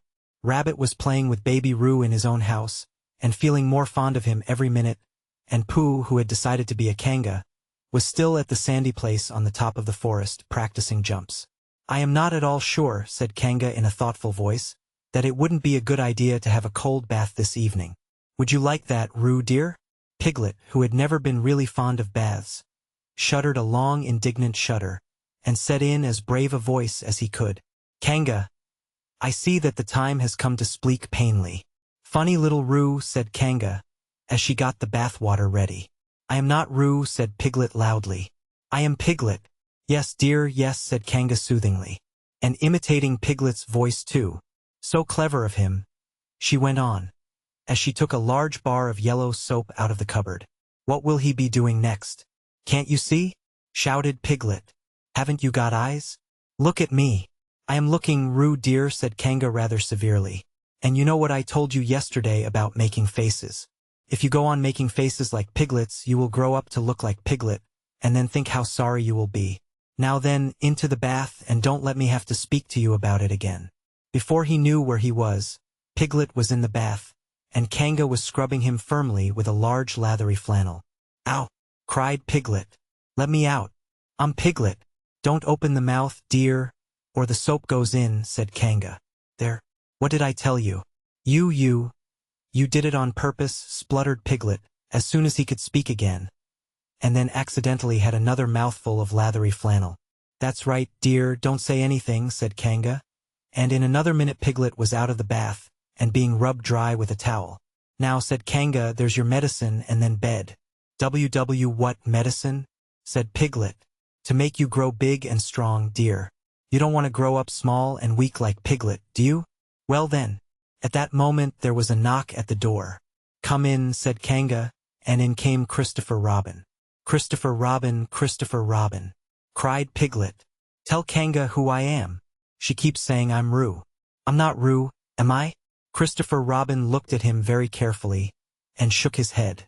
You can't be Roo, he said, because I've just seen Roo playing in Rabbit's house. Well, said Kanga. Fancy that.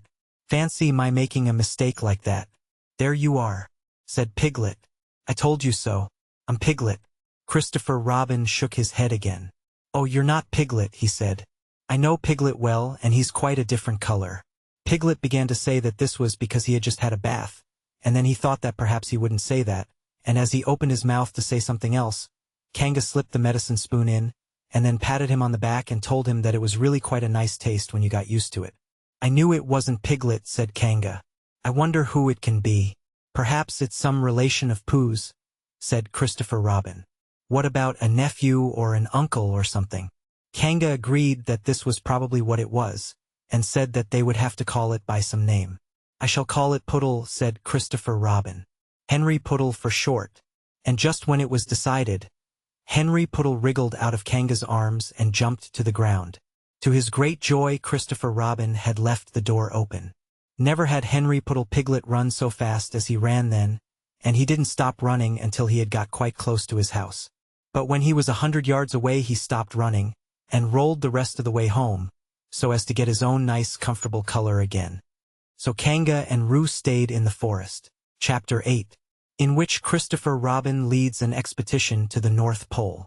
One fine day Pooh had stumped up to the top of the forest to see if his friend Christopher Robin was interested in bears at all. At breakfast that morning, a simple meal of marmalade spread lightly over a honeycomb or two, he had suddenly thought of a new song. It began like this: Sing ho, for the life of a bear. When he had got as far as this, he scratched his head, and thought to himself, that's a very good start for a song. But what about the second line? He tried singing ho 2 or 3 times, but it didn't seem to help. Perhaps it would be better, he thought, if I sang high for the life of a bear. So he sang it, but it wasn't.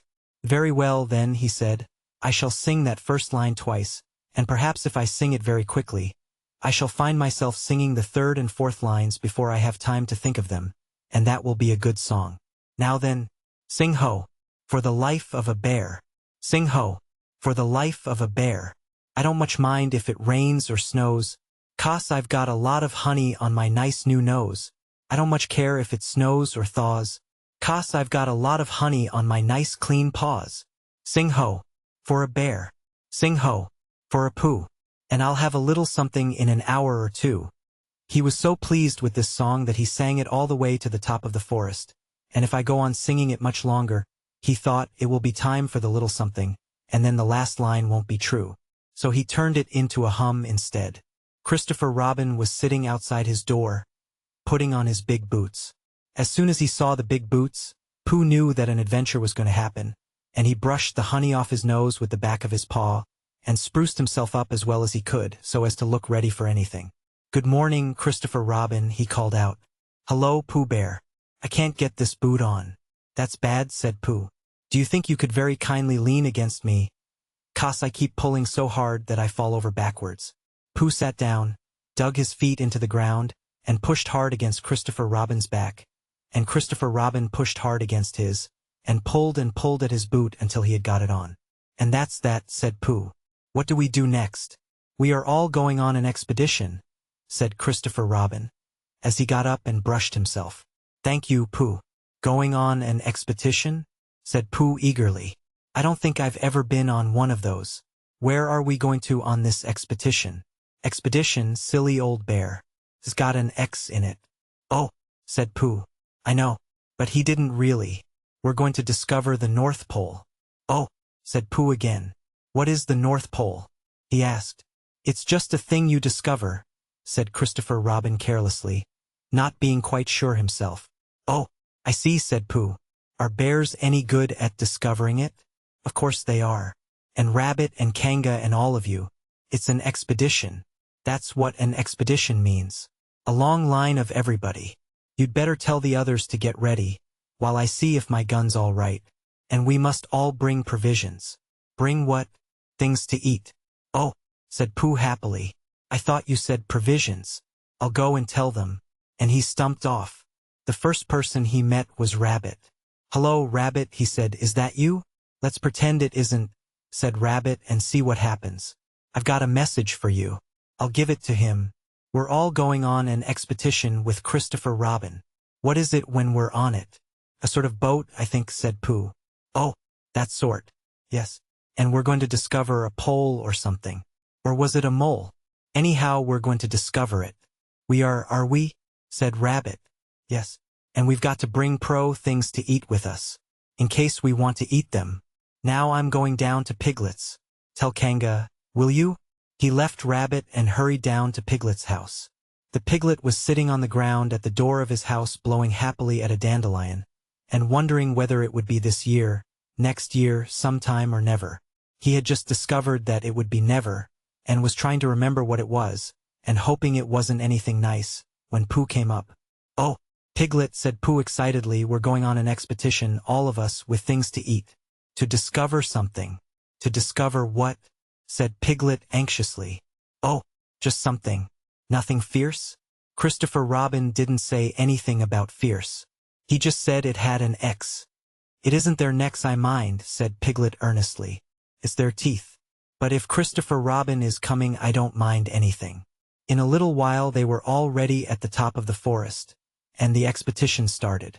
First came Christopher Robin and Rabbit, then Piglet and Pooh, then Kanga with Roo in her pocket and Owl, then Eeyore, and, at the end, in a long line, all Rabbit's friends and relations. I didn't ask them, explained Rabbit carelessly. They just came. They always do. They can march at the end after Eeyore. What I say, said Eeyore, is that it's unsettling. I didn't want to come on this expo, what Pooh said. I only came to oblige. But here I am, and if I am the end of the expo what we're talking about, then let me be the end. But if, every time I want to sit down for a little rest, I have to brush away half a dozen of Rabbit's smaller friends and relations first, then this isn't an expo, whatever it is, at all, it's simply a confused noise. That's what I say. I see what Eeyore means, said Owl. If you ask me. I'm not asking anybody, said Eeyore. I'm just telling everybody. We can look for the North Pole, or we can play Here We Go gathering nuts and May with the end part of an ant's nest. It's all the same to me. There was a shout from the top of the line. Come on, called Christopher Robin. Come on, called Pooh and Piglet. Come on, called Owl. We're starting, said Rabbit. I must go. And he hurried off to the front of the expedition with Christopher Robin. All right, said Eeyore. We're going. Only don't blame me. So off they all went to discover the pole. And as they walked, they chattered to each other of this and that, all except Pooh, who was making up a song. This is the first verse, he said to Piglet, when he was ready with it. First verse of what? My song. What song? This one. Which one? Well, if you listen, Piglet, you'll hear it. How do you know I'm not listening? Pooh couldn't answer that one, so he began to sing. They all went off to discover the pole. Owl and Piglet and Rabbit and all. It's a thing you discover, as I've been told. By Owl and Piglet and Rabbit and all. Eeyore, Christopher Robin and Pooh. And Rabbit's relations all went too. And where the pole was none of them knew. Sing hey, for Owl and Rabbit and all. Hush, said Christopher Robin turning round to Pooh. We're just coming to a dangerous place. Hush, said Pooh turning round quickly to Piglet. Hush, said Piglet to Kanga. Hush, said Kanga to Owl, while Roo said hush, several times to himself very quietly. Hush, said Owl to Eeyore. Hush, said Eeyore in a terrible voice to all Rabbit's friends and relations. And hush, they said hastily to each other all down the line, until it got to the last one of all. And the last and smallest friend and relation was so upset to find that the whole expedition was saying hush to him that he buried himself head downwards in a crack in the ground, and stayed there for 2 days until the danger was over, and then went home in a great hurry, and lived quietly with his aunt ever afterwards. His name was Alexander Beetle. They had come to a stream which twisted and tumbled between high rocky banks, and Christopher Robin saw at once how dangerous it was. It's just the place, he explained, for an ambush. What sort of bush?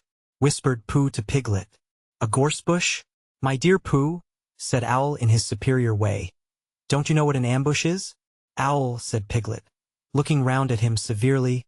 Pooh's whisper was a perfectly private whisper, and there was no need. An ambush, said Owl, is a sort of surprise. So is a gorse bush sometimes, said Pooh. An ambush, as I was about to explain to Pooh, said Piglet, is a sort of surprise. If people jump out at you suddenly, that's an ambush, said Owl. It's an ambush, Pooh, when people jump at you suddenly, explained Piglet.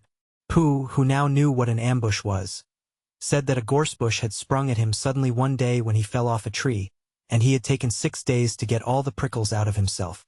We are not talking about gorse bushes, said Owl a little crossly. I am, said Pooh.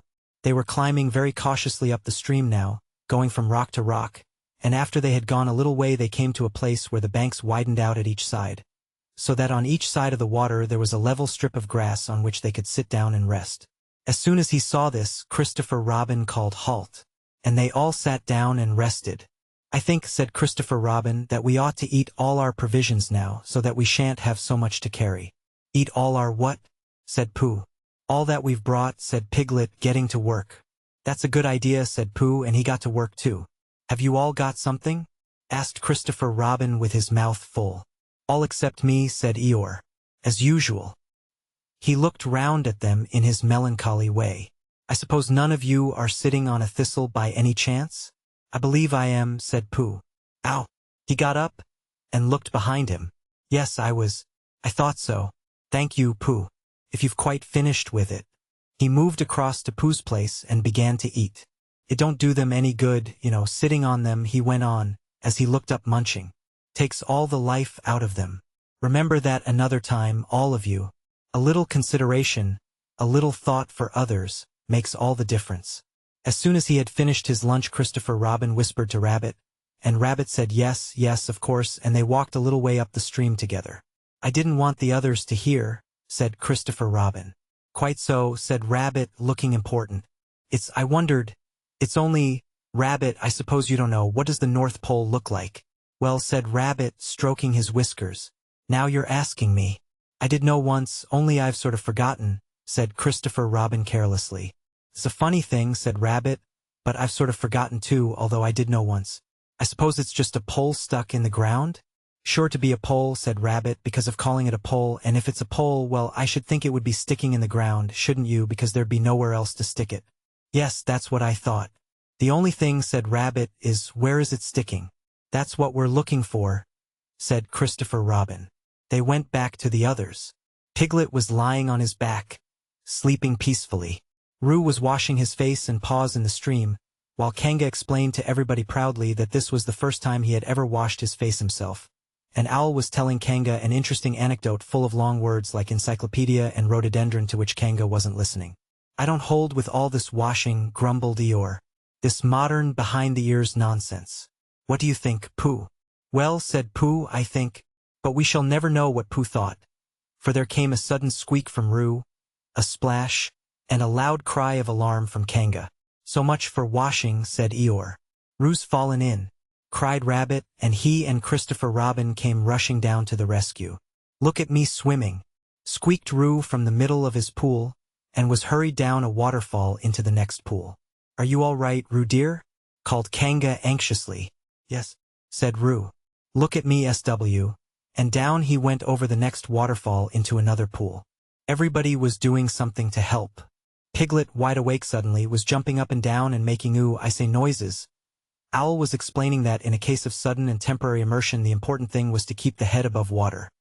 Kanga was jumping along the bank, saying, Are you sure you're all right, Roo dear? To which Roo, from whatever pool he was in at the moment, was answering, Look at me swimming, or had turned round and hung his tail over the first pool into which Roo fell, and with his back to the accident was grumbling quietly to himself and saying, All this washing. But catch on to my tail, little Roo, and you'll be all right. And Christopher Robin and Rabbit came hurrying past Eeyore, and were calling out to the others in front of them. All right, Roo, I'm coming, called Christopher Robin. Get something across the stream lower down, some of you fellows, called Rabbit. But Pooh was getting something. 2 pools below Roo he was standing with a long pole in his paws, and Kanga came up and took one end of it, and between them they held it across the lower part of the pool. And Roo, still bubbling proudly, Look at me swimming, drifted up against it and climbed out. Did you see me swimming? Squeaked Roo excitedly, while Kanga scolded him and rubbed him down. Pooh, did you see me swimming? That's called swimming, what I was doing. Rabbit, did you see what I was doing? Swimming. Hello? Piglet. I say, Piglet, what do you think I was doing? Swimming. Christopher Robin, did you see me? But Christopher Robin wasn't listening. He was looking at Pooh. Pooh, he said, Where did you find that pole? Pooh looked at the pole in his hands. I just found it, he said. I thought it ought to be useful. I just picked it up. Pooh, said Christopher Robin solemnly, the expedition is over. You have found the North Pole. Oh, said Pooh. Or was sitting with his tail in the water when they all got back to him. Tell Roo to be quick, somebody, he said. My tail's getting cold. I don't want to mention it, but I just mention it. I don't want to complain, but there it is. My tail's cold. Here I am, squeaked Roo. Oh, there you are. Did you see me swimming? Or took his tail out of the water and swished it from side to side. As I expected, he said. Lost all feeling. Numbed it. That's what it's done. Numbed it. Well, as long as nobody minds, I suppose it's all right. Poor old Eeyore. I'll dry it for you, said Christopher Robin, and he took out his handkerchief and rubbed it up. Thank you, Christopher Robin. You're the only one who seems to understand about tails. They don't think that's what the matter with some of these others. They've no imagination. A tail isn't a tail to them, it's just a little bit extra at the back. Never mind, Eeyore, said Christopher Robin, rubbing his hardest. Is that better? It's feeling more like a tail, perhaps. It belongs again, if you know what I mean. Hello, or said Pooh, coming up to them with his pole. Hello, Pooh. Thank you for asking, but I shall be able to use it again in a day or two. Use what? Said Pooh. What we are talking about. I wasn't talking about anything, said Pooh, looking puzzled. My mistake again. I thought you were saying how sorry you were about my tail, being all numb, and could you do anything to help? No, said Pooh. That wasn't me, he said. He thought for a little and then suggested helpfully, perhaps it was somebody else. Well, thank him for me when you see him. Pooh looked anxiously at Christopher Robin. Pooh's found the North Pole, said Christopher Robin. Isn't that lovely? Pooh looked modestly down. Is that it? Said Eeyore. Yes, said Christopher Robin. Is that what we were looking for? Yes, said Pooh. Oh, said Eeyore. Well, anyhow, it didn't rain, he said. They stuck the pole in the ground, and Christopher Robin tied a message onto it. North Pole. Discovered by Pooh. Pooh found it. Then they all went home again. And I think, but I am not quite sure, that Roo had a hot bath and went straight to bed.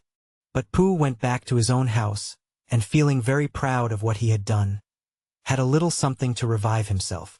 Chapter 9. In which Piglet is entirely surrounded by water. It rained and it rained and it rained. Piglet told himself that never in all his life, and he was goodness knows how old, 3, was it, or 4? Never had he seen so much rain. Days and days and days. If only, he thought as he looked out of the window, I had been in Pooh's house or Christopher Robin's house, or Rabbit's house when it began to rain. Then I should have had company all this time instead of being here all alone, with nothing to do except wonder when it will stop. And he imagined himself with Pooh saying, Did you ever see such rain, Pooh? And Pooh saying, Isn't it awful, Piglet? And Piglet saying, I wonder how it is over Christopher Robin's way, and Pooh saying, I should think poor old Rabbit is about flooded out by this time. It would have been jolly to talk like this, and really it wasn't much good having anything exciting like floods, if you couldn't share them with somebody. For it was rather exciting. The little dry ditches in which Piglet had nosed about so often had become streams. The little streams across which he had splashed were rivers, and the river, between whose steep banks they had played so happily, had sprawled out of its own bed and was taking up so much room everywhere, that Piglet was beginning to wonder whether it would be coming into his bed soon. It's a little anxious, he said to himself, to be a very small animal entirely surrounded by water.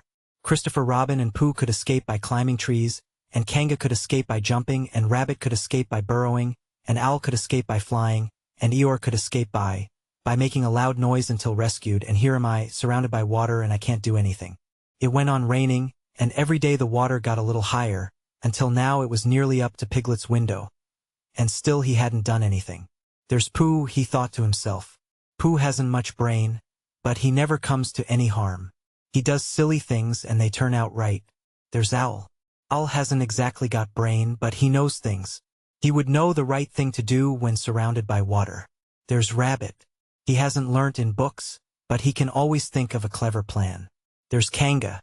She isn't clever, Kanga isn't, but she would be so anxious about Roo that she would do a good thing to do without thinking about it. And then there's Eeyore. And Eeyore is so miserable anyhow that he wouldn't mind about this. But I wonder what Christopher Robin would do. Then suddenly he remembered a story which Christopher Robin had told him about a man on a desert island who had written something in a bottle and thrown it in the sea. And Piglet thought that if he wrote something in a bottle and threw it in the water, perhaps somebody would come and rescue him. He left the window and began to search his house, all of it that wasn't under water, and at last he found a pencil and a small piece of dry paper, and a bottle with a cork to it. And he wrote on one side of the paper, Help, Piglet, me. And on the other side, It's me, Piglet, help, help. Then he put the paper in the bottle and he corked the bottle up as tightly as he could, and he leant out of his window as far as he could lean without falling in, and he threw the bottle as far as he could throw, splash! And in a little while it bobbed up again on the water, and he watched it floating slowly away in the distance until his eyes ached with looking, and sometimes he thought it was the bottle, and sometimes he thought it was just a ripple on the water which he was following, and then suddenly he knew that he would never see it again and that he had done all that he could do to save himself. So now he thought somebody else will have to do something, and I hope they will do it soon, because if they don't I shall have to swim, which I can't, so I hope they do it soon. And then he gave a very long sigh and said, I wish Pooh were here. So much more friendly with two. When the rain began Pooh was asleep. It rained and it rained and it rained and he slept and he slept and he slept. He had had a tiring day. You remember how he discovered the North Pole? Well, he was so proud of this that he asked Christopher Robin if there were any other poles such as a bear of little brain might discover. There's a South Pole, said Christopher Robin, and I expect there's an East Pole and a West Pole, though people don't like talking about them. Pooh was very excited when he heard this, and suggested that they should have an expedition to discover the East Pole. But Christopher Robin had thought of something else to do with Kanga. So Pooh went out to discover the East Pole by himself. Whether he discovered it or not, I forget. But he was so tired when he got home that, in the very middle of his supper, after he had been eating for little more than half an hour, he fell fast asleep in his chair and slept and slept and slept. Then suddenly he was dreaming. He was at the East Pole, and it was a very cold pole with the coldest sort of snow and ice all over it. He had found a beehive to sleep in, but there wasn't room for his legs, so he had left them outside. And wild woozles, such as inhabit the East Pole, came and nibbled all the fur off his legs to make nests for their young. And the more they nibbled, the colder his legs got, until suddenly he woke up with an ow. And there he was, sitting in his chair with his feet in the water, and water all round him. He splashed to his door and looked out. "This is serious," said Pooh. "I must have an escape." So he took his largest pot of honey and escaped with it to a broad branch of his tree, well above the water, and then he climbed down again and escaped with another pot. And when the whole escape was finished, there was Pooh sitting on his branch, dangling his legs, and there, beside him, were 10 pots of honey. 2 days later, there was Pooh, sitting on his branch, dangling his legs, and there, beside him, were 4 pots of honey. 3 days later, there was Pooh, sitting on his branch, dangling his legs, and there beside him was 1 pot of honey. 4 days later, there was Pooh, and it was on the morning of the 4th day that Piglet's bottle came floating past him, and with one loud cry of honey, Pooh plunged into the water, seized the bottle, and struggled back to his tree again. "Bother," said Pooh as he opened it. "All that wet for nothing. What's that bit of paper doing?" He took it out and looked at it. "It's a message," he said to himself. "That's what it is. And that letter is a P, and so is that, and so is that, and P means Pooh. So it's a very important message to me, and I can't read it. I must find Christopher Robin or Owl or Piglet, one of those clever readers who can read things, and they will tell me what this message means. Only I can't swim. Bother." Then he had an idea, and I think that for a bear of very little brain it was a good idea. He said to himself, "If a bottle can float, then a jar can float, and if a jar floats, I can sit on the top of it if it's a very big jar." So he took his biggest jar and corked it up. "All boats have to have a name," he said, "so I shall call mine the Floating Bear." And with these words he dropped his boat into the water and jumped in after it. For a little while Pooh and the Floating Bear were uncertain as to which of them was meant to be on the top, but after trying 1 or 2 different positions, they settled down with the Floating Bear underneath and Pooh triumphantly astride it, paddling vigorously with his feet. Christopher Robin lived at the very top of the forest. It rained and it rained and it rained, but the water couldn't come up to his house. It was rather jolly to look down into the valleys and see the water all round him, but it rained so hard that he stayed indoors most of the time and thought about things. Every morning he went out with his umbrella and put a stick in the place where the water came up to, and every next morning he went out and couldn't see his stick anymore, so he put another stick in the place where the water came up to, and then he walked home again, and each morning he had a shorter way to walk than he had had the morning before. On the morning of the 5th day he saw the water all round him, and knew that for the first time in his life he was on a real island, which was very exciting. It was on this morning that Owl came flying over the water to say "How do you do" to his friend Christopher Robin. "I say, Owl," said Christopher Robin, "isn't this fun? I'm on an island. The atmospheric conditions have been very unfavorable lately," said Owl. "The what?" "It has been raining," explained Owl. "Yes," said Christopher Robin. "It has. The flood level has reached an unprecedented height." "The who?" "There's a lot of water about," explained Owl. "Yes," said Christopher Robin, "there is. However, the prospects are rapidly becoming more favorable. At any moment—" "Have you seen Pooh?" "No. At any moment." "I hope he's all right," said Christopher Robin. "I've been wondering about him. I expect Piglet's with him." "Do you think they're all right, Owl?" "I expect so. You see, at any moment. Do go and see Owl. Because Pooh hasn't got very much brain, and he might do something silly, and I do love him so, Owl. Do you see, Owl?" "That's all right," said Owl. "I'll go. Back directly." And he flew off. In a little while he was back again. "Pooh isn't there," he said. "Not there? Has been there. He's been sitting on a branch of his tree outside his house with 9 pots of honey. But he isn't there now." "Oh, Pooh!" cried Christopher Robin. "Where are you?" "Here I am," said a growly voice behind him. "Pooh!" They rushed into each other's arms. "How did you get here, Pooh?" asked Christopher Robin when he was ready to talk again. On my boat, said Pooh proudly. I had a very important message sent me in a bottle, and owing to having got some water in my eyes, I couldn't read it, so I brought it to you. On my boat. With these proud words he gave Christopher Robin the message. But it's from Piglet, cried Christopher Robin when he had read it. Isn't there anything about Pooh in it? Asked Bear, looking over his shoulder. Christopher Robin read the message aloud. Oh, are those peas piglets? I thought they were Pooh's. We must rescue him at once. I thought he was with you, Pooh. Owl, could you rescue him on your back? I don't think so, said Owl after grave thought. It is doubtful if the necessary dorsal muscles. Then would you fly to him at once and say that rescue is coming? And Pooh and I will think of a rescue and come as quick as ever we can. Oh, don't talk, Owl, go on quick. And, still thinking of something to say, Owl flew off. Now then, Pooh, said Christopher Robin, where's your boat? I ought to say, explained Pooh as they walked down to the shore of the island, that it isn't just an ordinary sort of boat. Sometimes it's a boat, and sometimes it's more of an accident. It all depends. Depends on what? On whether I'm on the top of it or underneath it. Oh, well, where is it? There, said Pooh, pointing proudly to the floating bear. It wasn't what Christopher Robin expected, and the more he looked at it, the more he thought what a brave and clever bear Pooh was, and the more Christopher Robin thought this, the more Pooh looked modestly down his nose and tried to pretend he wasn't. But it's too small for two of us, said Christopher Robin sadly. 3 of us with Piglet. That makes it smaller still. Oh, Pooh Bear, what shall we do? And then this bear, Pooh Bear, Winnie-the-Pooh, FOP, friend of Piglet's, RC, Rabbit's companion, PD, Pole Discoverer, EC and TF, Eeyore's comforter and tail finder. In fact, Pooh himself said something so clever that Christopher Robin could only look at him with mouth open and eyes staring, wondering if this was really the bear of very little brain whom he had known and loved so long. We might go in your umbrella, said Pooh. We might go in your umbrella, said Pooh. We might go in your umbrella, said Pooh. Ah! For suddenly Christopher Robin saw that they might. He opened his umbrella and put it point downwards in the water.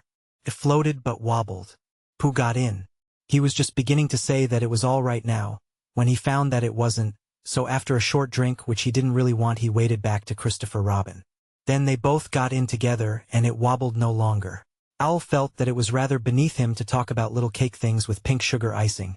So he told Pooh exactly what Christopher Robin had said, and flew off to Eeyore. A party for me? Thought Pooh to himself. How grand!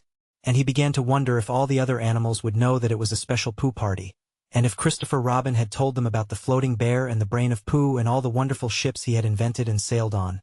And he began to think how awful it would be if everybody had forgotten about it, and nobody quite knew what the party was for. And the more he thought like this, the more the party got muddled in his mind, like a dream when nothing goes right. And the dream began to sing itself over in his head until it became a sort of song. It was an anxious Pooh song. 3 cheers for Pooh. For who? For Pooh. Why, what did he do? I thought you knew. He saved his friend from a wedding. 3 cheers for Bear. For where? For Bear. He couldn't swim, but he rescued him. He rescued who? Oh, listen, do. I am talking of Pooh. Of who? Of Pooh. I'm sorry I keep forgetting. Well, Pooh was a bear of enormous brain. Just say it again. Of enormous brain. Of enormous what? Well, he ate a lot, and I don't know if he could swim or not, but he managed to float. On a sort of boat. On a sort of what? Well, a sort of pot. So now let's give him 3 hearty cheers. So now let's give him 3 hearty wishes. And hope he'll be with us for years and years, and grow in health and wisdom and riches. 3 cheers for Pooh. For who? For Pooh. 3 cheers for Bear. For where? For Bear. 3 cheers for the wonderful Winnie-the-Pooh. Just tell me. Somebody. What did he do? While this was going on inside him, Owl was talking to Eeyore. Or said Owl, Christopher Robin is giving a party. Very interesting, said Eeyore. I suppose they will be sending me down the odd bits which got trodden on. Kind and thoughtful. Not at all, don't mention it. There is an invitation for you. What's that like? An invitation? Yes, I heard you. Who dropped it? This isn't anything to eat, it's asking you to the party. Tomorrow. Eeyore shook his head slowly. You mean Piglet? The little fellow with the excited ears. That's Piglet. I'll tell him. No, no, said Owl, getting quite fussy. It's you. Are you sure? Of course I'm sure. Christopher Robin said. All of them. Tell all of them. All of them except Eeyore? All of them, said Owl sulkily. Ah, said Eeyore. A mistake, no doubt, but still I shall come. Only don't blame me if it rains. But it didn't rain. Christopher Robin had made a long table out of some long pieces of wood, and they all sat round it. Christopher Robin sat at one end, and Pooh sat at the other, and between them on one side were Owl and Eeyore and Piglet, and between them on the other side were Rabbit and Roo and Kanga. And all Rabbit's friends and relations spread themselves about on the grass, and waited hopefully in case anybody spoke to them, or dropped anything, or asked them the time. It was the first party to which Roo had ever been, and he was very excited. As soon as ever they had sat down he began to talk. Hello, Pooh, he squeaked. Hello, Roo, said Pooh. Roo jumped up and down in his seat for a little while and then began again. Hello, Piglet, he squeaked. Piglet waved a paw at him, being too busy to say anything. Hello, Eeyore, said Roo. Eeyore nodded gloomily at him. It will rain soon, you see if it doesn't, he said. Roo looked to see if it didn't, and it didn't, so he said, Hello, Owl. And Owl said, Hello, my little fellow, in a kindly way, and went on telling Christopher Robin about an accident which had nearly happened to a friend of his whom Christopher Robin didn't know. And Kanga said to Roo, Drink up your milk first, dear, and talk afterwards. So Roo, who was drinking his milk, tried to say that he could do both at once, and had to be patted on the back and dried for quite a long time afterwards. When they had all nearly eaten enough, Christopher Robin banged on the table with his spoon, and everybody stopped talking and was very silent, except Roo, who was just finishing a loud attack of hiccups and trying to look as if it was one of Rabbit's relations. This party, said Christopher Robin, is a party because of what someone did, and we all know who it was, and it's his party because of what he did, and I've got a present for him, and here it is. Then he felt about a little and whispered, Where is it? While he was looking, Eeyore coughed in an impressive way and began to speak. Friends, he said, including oddments, it is a great pleasure, or perhaps I had better say it has been a pleasure so far, to see you at my party. What I did was nothing. Any of you, except Rabbit and Owl and Kanga, would have done the same. Oh, and Pooh. My remarks do not, of course, apply to Piglet and Roo because they are too small. Any of you would have done the same. But it just happened to be me. It was not, I need hardly say, with an idea of getting what Christopher Robin is looking for now, and he put his front leg to his mouth and said in a loud whisper, Try under the table, that I did what I did, but because I feel that we should all do what we can to help. I feel that we should all... Hup, said Roo accidentally. Roo dear, said Kanga reproachfully. Was it me? Asked Roo a little surprised. What's Eeyore talking about? Piglet whispered to Pooh. I don't know, said Pooh rather dolefully. I thought this was your party. I thought it was once. But I suppose it isn't. I'd sooner it was yours than Eeyore's, said Piglet. So would I, said Pooh. Hup, said Roo again. I was saying, said Eeyore loudly and sternly. As I was saying when I was interrupted by various loud sounds, I feel that, here it is, cried Christopher Robin excitedly. Pass it down to silly old Pooh. It's for Pooh. For Pooh? Said Eeyore. Of course it is. The best bear in all the world. I might have known, said Eeyore. After all, one can't complain. I have my friends. Somebody spoke to me only yesterday. And was it last week or the week before that Rabbit bumped into me and said, Bother! The social round. Always something going on. Nobody was listening, for they were all saying, Open it, Pooh, what is it, Pooh? I know what it is, no, you don't, and other helpful remarks of this sort. And of course Pooh was opening it as quickly as ever he could, but without cutting the string, because you never know when a bit of string might be useful.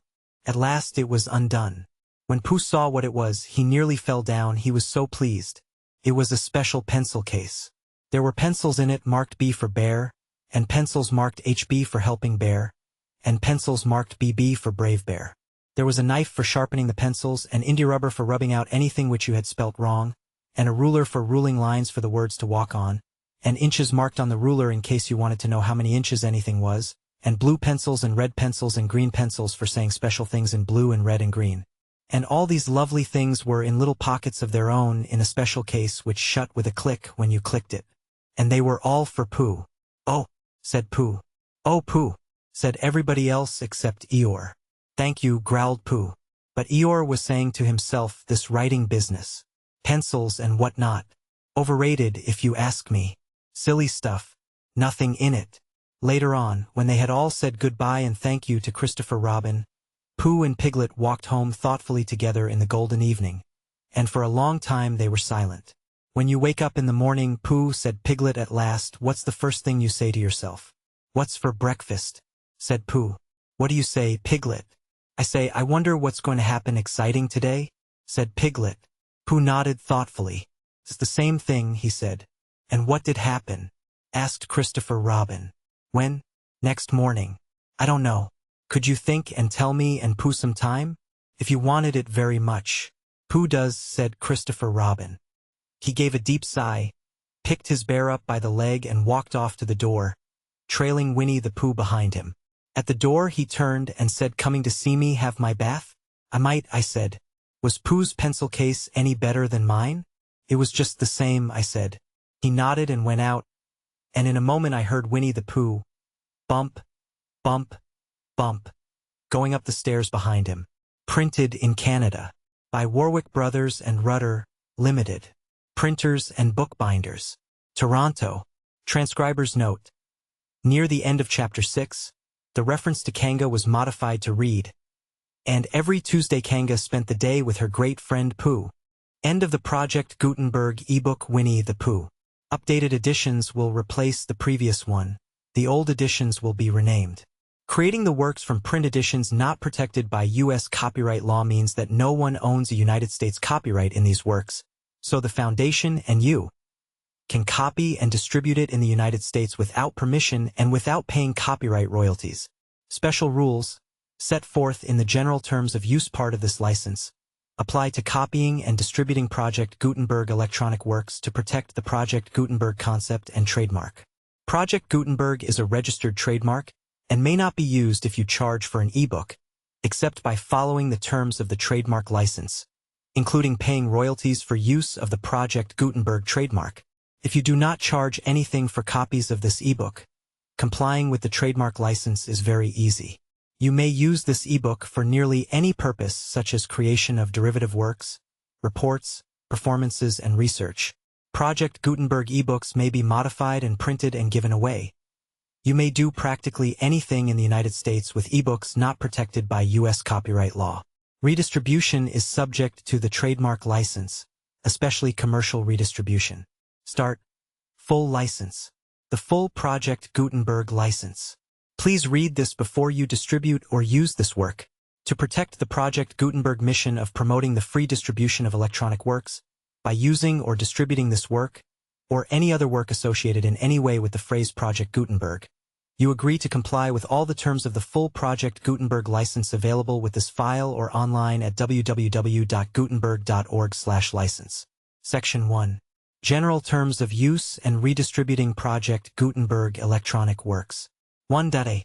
By reading or using any part of this Project Gutenberg electronic work, you indicate that you have read, understand, agree to, and accept all the terms of this license and intellectual property, trademark/copyright, agreement.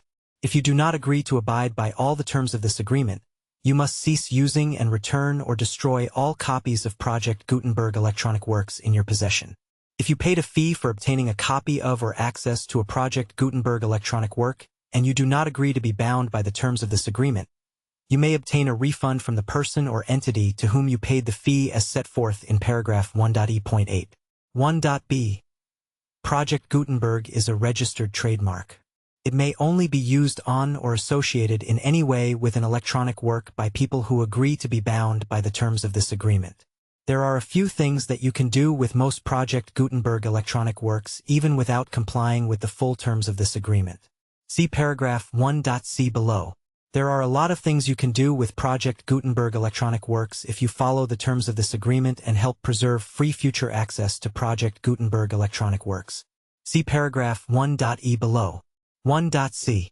The Project Gutenberg Literary Archive Foundation, the Foundation or PGLAF, owns a compilation copyright in the collection of Project Gutenberg electronic works, Nearly all the individual works in the collection are in the public domain in the United States. If an individual work is unprotected by copyright law in the United States and you are located in the United States, we do not claim a right to prevent you from copying, distributing, performing, displaying, or creating derivative works based on the work as long as all references to Project Gutenberg are removed.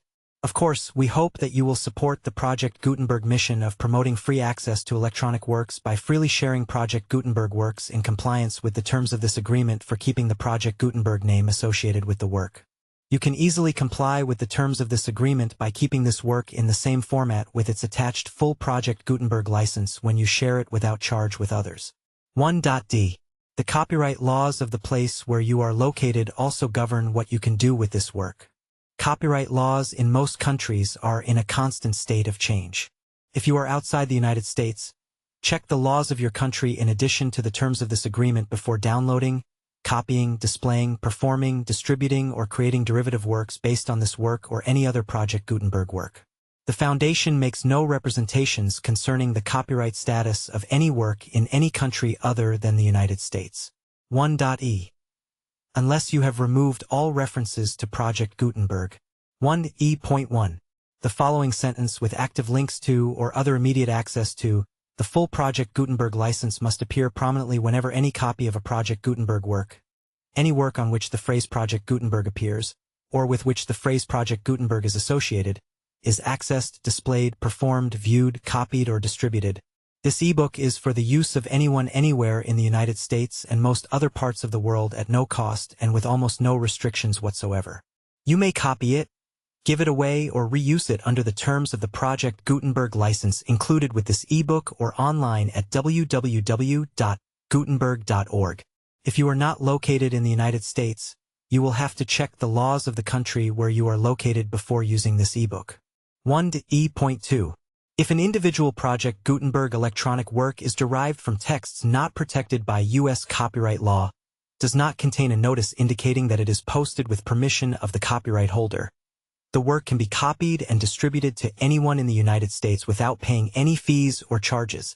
If you are redistributing or providing access to a work with the phrase Project Gutenberg associated with or appearing on the work, you must comply either with the requirements of paragraphs 1.e.1 through 1.e.7 or obtain permission for the use of the work and the Project Gutenberg trademark as set forth in paragraphs 1.e.8 or 1.e.9. 1d.3. If an individual Project Gutenberg electronic work is posted with the permission of the copyright holder, your use and distribution must comply with both paragraphs 1e.1 through 1e.7 and any additional terms imposed by the copyright holder. Additional terms will be linked to the Project Gutenberg license for all works posted with the permission of the copyright holder found at the beginning of this work. 1e.4. Do not unlink or detach or remove the full Project Gutenberg license terms from this work, or any files containing a part of this work or any other work associated with Project Gutenberg. 1e.5. Do not copy, display, perform, distribute or redistribute this electronic work, or any part of this electronic work, without prominently displaying the sentence set forth in paragraph 1e.1, with active links or immediate access to the full terms of the Project Gutenberg license. 1e.6. You may convert to and distribute this work in any binary, compressed, marked up, non-proprietary or proprietary form, including any word processing or hypertext form. However, if you provide access to or distribute copies of a Project Gutenberg work in a format other than plain vanilla ASCII or other format used in the official version posted on the official Project Gutenberg website, www.gutenberg.org, you must, at no additional cost, fee, or expense to the user, provide a copy, a means of exporting a copy, or a means of obtaining a copy upon request, of the work in its original plain vanilla ASCII or other form. Any alternate format must include the full Project Gutenberg license as specified in paragraph 1.e.1. 1.e.7. Do not charge a fee for access to viewing, displaying, performing, copying, or distributing any Project Gutenberg works unless you comply with paragraph 1e.8 or 1.e.9. 1e.8. Chapter 8. In which Christopher Robin leads an expedition to the North Pole. One fine day Pooh had stumped up to the top of the Do you pay a royalty fee of 20% of the gross profits you derive? At breakfast that morning, a simple meal of marmalade spread lightly over a honeycomb or two taxes. The fee is owed to the owner of the Project Gutenberg trademark, but he has agreed to donate royalty. When he had got as far as this, he scratched his head and thought to himself, royalty payments must be paid within 60 days following each date on which you prepare, or are legally required to prepare. Perhaps it would be burns. Royalty payments should be clearly marked as such and sent to the Project Gutenberg literary art, but it wasn't. Very address specified in section. I shall sing that first line twice, and perhaps if I sing it very quickly, I shall find. Do you provide a full refund of any money paid by a user who notifies you in writing, or by email, within 30 days of receipt that he does not agree to the terms of the full life of a bear? You must require such a user to return or destroy all copies of the works possessed in a physical medium and discontinue all use of and all access to other copies of Project Gutenberg works. Do you provide, in accordance with paragraph 1.f.3, a full refund of any money paid for a work or a replacement copy, if a defect in the electronic work is discovered and reported to you within 90 days of receipt of the work? Do you comply with all other terms of this agreement for free distribution of Project Gutenberg works? 1e.9. If you wish to charge a fee or distribute a Project Gutenberg electronic work or group of works on different terms than are set forth in this agreement, you must obtain permission in writing from the Project Gutenberg Literary Archive Foundation, the manager of the Project Gutenberg trademark. Contact the foundation as set forth in section 3 below. 1f. 1f.1. Project Gutenberg volunteers and employees expend considerable effort to identify, do copyright research on, transcribe and proofread works not protected by U.S. copyright law in creating the Project Gutenberg collection. Despite these efforts, Project Gutenberg electronic works, and the medium on which they may be stored, may contain defects, such as, but not limited to, incomplete, inaccurate or corrupt data, transcription errors, a copyright or other intellectual property infringement, a defective or damaged disk or other medium, a computer virus, or computer codes that damage or cannot be read by your equipment. 1f.2. Limited warranty, disclaimer of damages, except for the right of replacement or refund described in paragraph 1f.3. The Project Gutenberg Literary Archive Foundation, the owner of the Project Gutenberg trademark, and any other party distributing a Project Gutenberg electronic work under this agreement, disclaim all liability to you for damages, costs, and expenses, including legal fees. You agree that you have no remedies for negligence, strict liability, breach of warranty, or breach of contract except those provided in paragraph 1f.3. You agree that the foundation, the trademark owner, and any distributor under this agreement will not be liable to you for actual, direct, indirect, consequential, punitive, or incidental damage. The first person he met was Rabbit. Hello, Rabbit, he said. F.3. Limited right of replacement or refund. If you discover a defect in this electronic work within 90 days of receiving it, you can receive a refund of the money. Robin. What is it when we're on it? A sort of boat, I think, said Pooh. Oh, that sort. Yes. And we're going to discover a pole or something. Or was it a mole? Anyhow, we're going to discover it. We are we? Said Rabbit. Yes. And we've got to bring things to eat with us, in case we want to eat them. Now I'm going down to Piglet's. Tell Kanga, will you? He left Rabbit and hurried down to Piglet's house. The piglet was sitting on the ground at the door of his house blowing happily at a dandelion, and wondering whether it would be this year, next year, sometime or never. He had just discovered that it would be never, and was trying to remember what it was, and hoping it wasn't anything nice, when Pooh came up. Oh, Piglet, said Pooh excitedly, we're going on an expedition, all of us, with things to eat. To discover something. To discover what? Said Piglet anxiously. Oh, just something. Nothing fierce? Christopher Robin didn't say anything about fierce. He just said it had an X. It isn't their necks I mind, said Piglet earnestly. It's their teeth. But if Christopher Robin is coming, I don't mind anything. In a little while they were already at the top of the forest, and the expedition started. First came Christopher Robin and Rabbit, then Piglet and Pooh, then Kanga with Roo in her pocket and Owl, then Eeyore, and, at the end, in a long line, all Rabbit's friends and relations. I didn't ask them, explained Rabbit carelessly. They just came. They always do. They can march at the end after Eeyore. What I say, said Eeyore, is that it's unsettling. I didn't want to come on this expo, what Pooh said. I only came to oblige. But here I am, and if I am the end of the expo what we're talking about, then let me be the end. But if, every time I want to sit down for a little rest, I have to brush away half a dozen of Rabbit's smaller friends and relations first, then this isn't an expo, whatever it is, at all, it's simply a confused noise. That's what I say. I see what Eeyore means, said Owl. If you ask me. I'm not asking anybody, said Eeyore. I'm just telling everybody. We can look for the North Pole, or we can play Here We Go Gathering Nuts and May, with the end part of an ant's nest. It's all the same to me. There was a shout from the top of the line. Come on, called Christopher Robin. Come on, called Pooh and Piglet.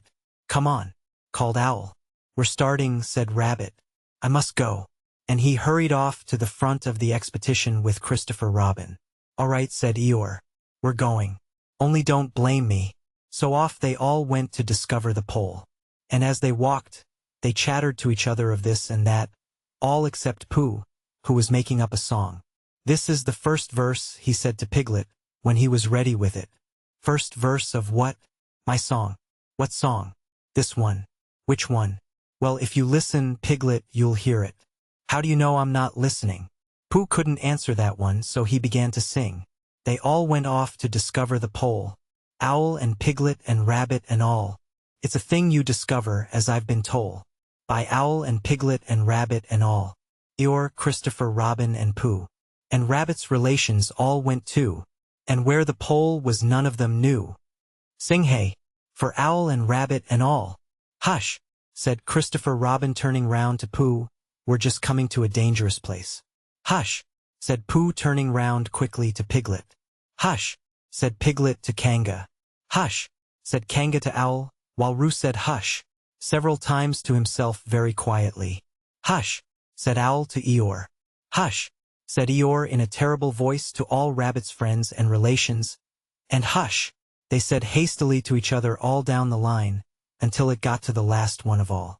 And the last and smallest friend and relation was so upset to find that the whole expedition was saying hush to him that he buried himself head downwards in a crack in the ground, and stayed there for 2 days until the danger was over, and then went home in a great hurry, and lived quietly with his aunt ever afterwards.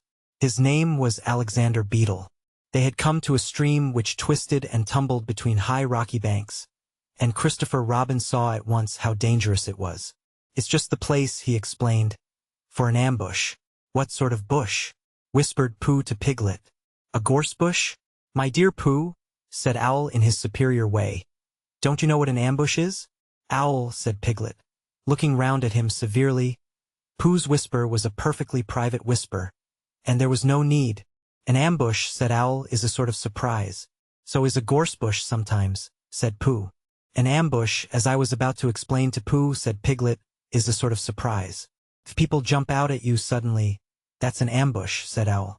It's an ambush, Pooh, when people jump at you suddenly, explained Piglet. Pooh, who now knew what an ambush was, said that a gorse bush had sprung at him suddenly one day when he fell off a tree, and he had taken 6 days to get all the prickles out of himself. We are not talking about gorse bushes, said Owl a little crossly. I am, said Pooh.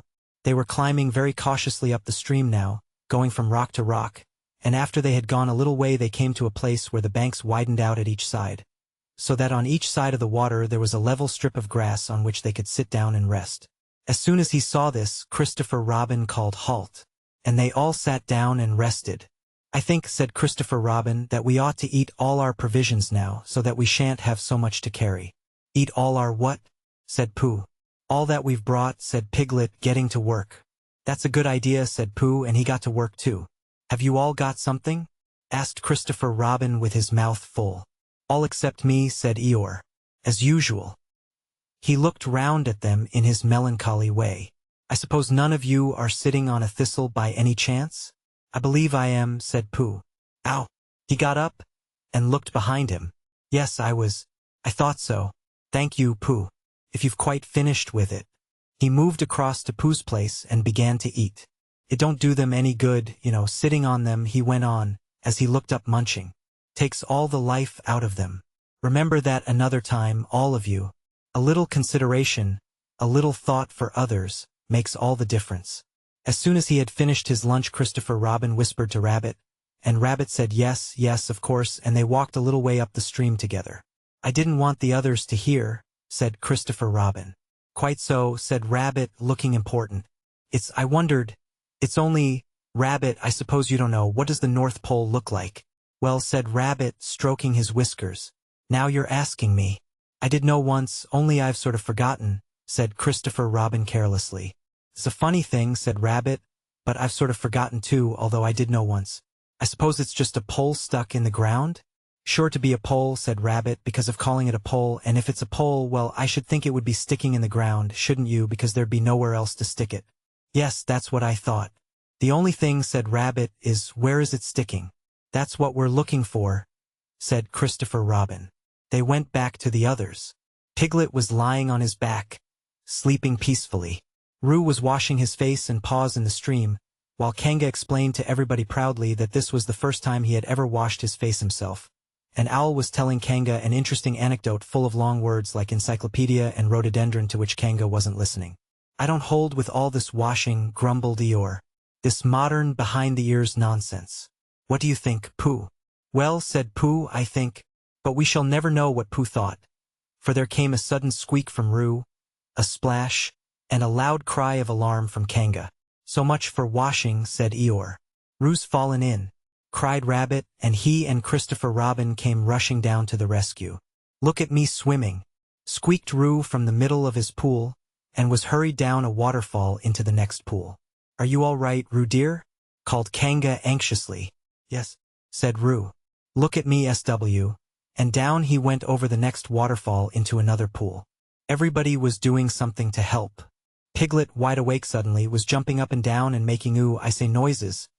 Owl was explaining that in a case of sudden and temporary immersion the important thing was to keep the head above water. Kanga was jumping along the bank, saying, Are you sure you're all right, Roo dear? To which Roo, from whatever pool he was in at the moment, was answering, Look at me swimming, or had turned round and hung his tail over the first pool into which Roo fell, and with his back to the accident was grumbling quietly to himself and saying, All this washing. But catch on to my tail, little Roo, and you'll be all right. And Christopher Robin and Rabbit came hurrying past Eeyore, and were calling out to the others in front of them. All right, Roo, I'm coming, called Christopher Robin. Get something across the stream lower down, some of you fellows, called Rabbit. But Pooh was getting something. 2 pools below Roo he was standing with a long pole in his paws, and Kanga came up and took one end of it, and between them they held it across the lower part of the pool. And Roo, still bubbling proudly, Look at me swimming, drifted up against it and climbed out. Did you see me swimming? Squeaked Roo excitedly, while Kanga scolded him and rubbed him down. Pooh, did you see me swimming? That's called swimming, what I was doing. Rabbit, did you see what I was doing? Swimming. Hello? Piglet. I say, Piglet, what do you think I was doing? Swimming. Christopher Robin, did you see me? But Christopher Robin wasn't listening. He was looking at Pooh. Pooh, he said, Where did you find that pole? Pooh looked at the pole in his hands. I just found it, he said. I thought it ought to be useful. I just picked it up. Pooh, said Christopher Robin solemnly, the expedition is over. You have found the North Pole. Oh, said Pooh. Or was sitting with his tail in the water when they all got back to him. Tell Roo to be quick, somebody, he said. My tail's getting cold. I don't want to mention it, but I just mention it. I don't want to complain, but there it is. My tail's cold. Here I am, squeaked Roo. Oh, there you are. Did you see me swimming? Or took his tail out of the water and swished it from side to side. As I expected, he said. Lost all feeling. Numbed it. That's what it's done. Numbed it. Well, as long as nobody minds, I suppose it's all right. Poor old Eeyore. I'll dry it for you, said Christopher Robin, and he took out his handkerchief and rubbed it up. Thank you, Christopher Robin. You're the only one who seems to understand about tails. They don't think that's what the matter with some of these others. They've no imagination. A tail isn't a tail to them, it's just a little bit extra at the back. Never mind, Eeyore, said Christopher Robin, rubbing his hardest. Is that better? It's feeling more like a tail, perhaps. It belongs again, if you know what I mean. Hello, or said Pooh, coming up to them with his pole. "Hello, Pooh. Thank you for asking, but I shall be able to use it again in a day or two." "Use what?" said Pooh. "What we are talking about." "I wasn't talking about anything," said Pooh, looking puzzled. "My mistake again. I thought you were saying how sorry you were about my tail being all numb, and could you do anything to help?" "No," said Pooh. "That wasn't me," he said. He thought for a little and then suggested helpfully, perhaps it was somebody else. "Well, thank him for me when you see him." Pooh looked anxiously at Christopher Robin. "Pooh's found the North Pole," said Christopher Robin. "Isn't that lovely?" Pooh looked modestly down. "Is that it?" said Eeyore. "Yes," said Christopher Robin. "Is that what we were looking for?" "Yes," said Pooh. "Oh," said Eeyore. "Well, anyhow, it didn't rain," he said. They stuck the pole in the ground, and Christopher Robin tied a message onto it. "North Pole. Discovered by Pooh. Pooh found it." Then they all went home again. And I think, but I am not quite sure, that Roo had a hot bath and went straight to bed.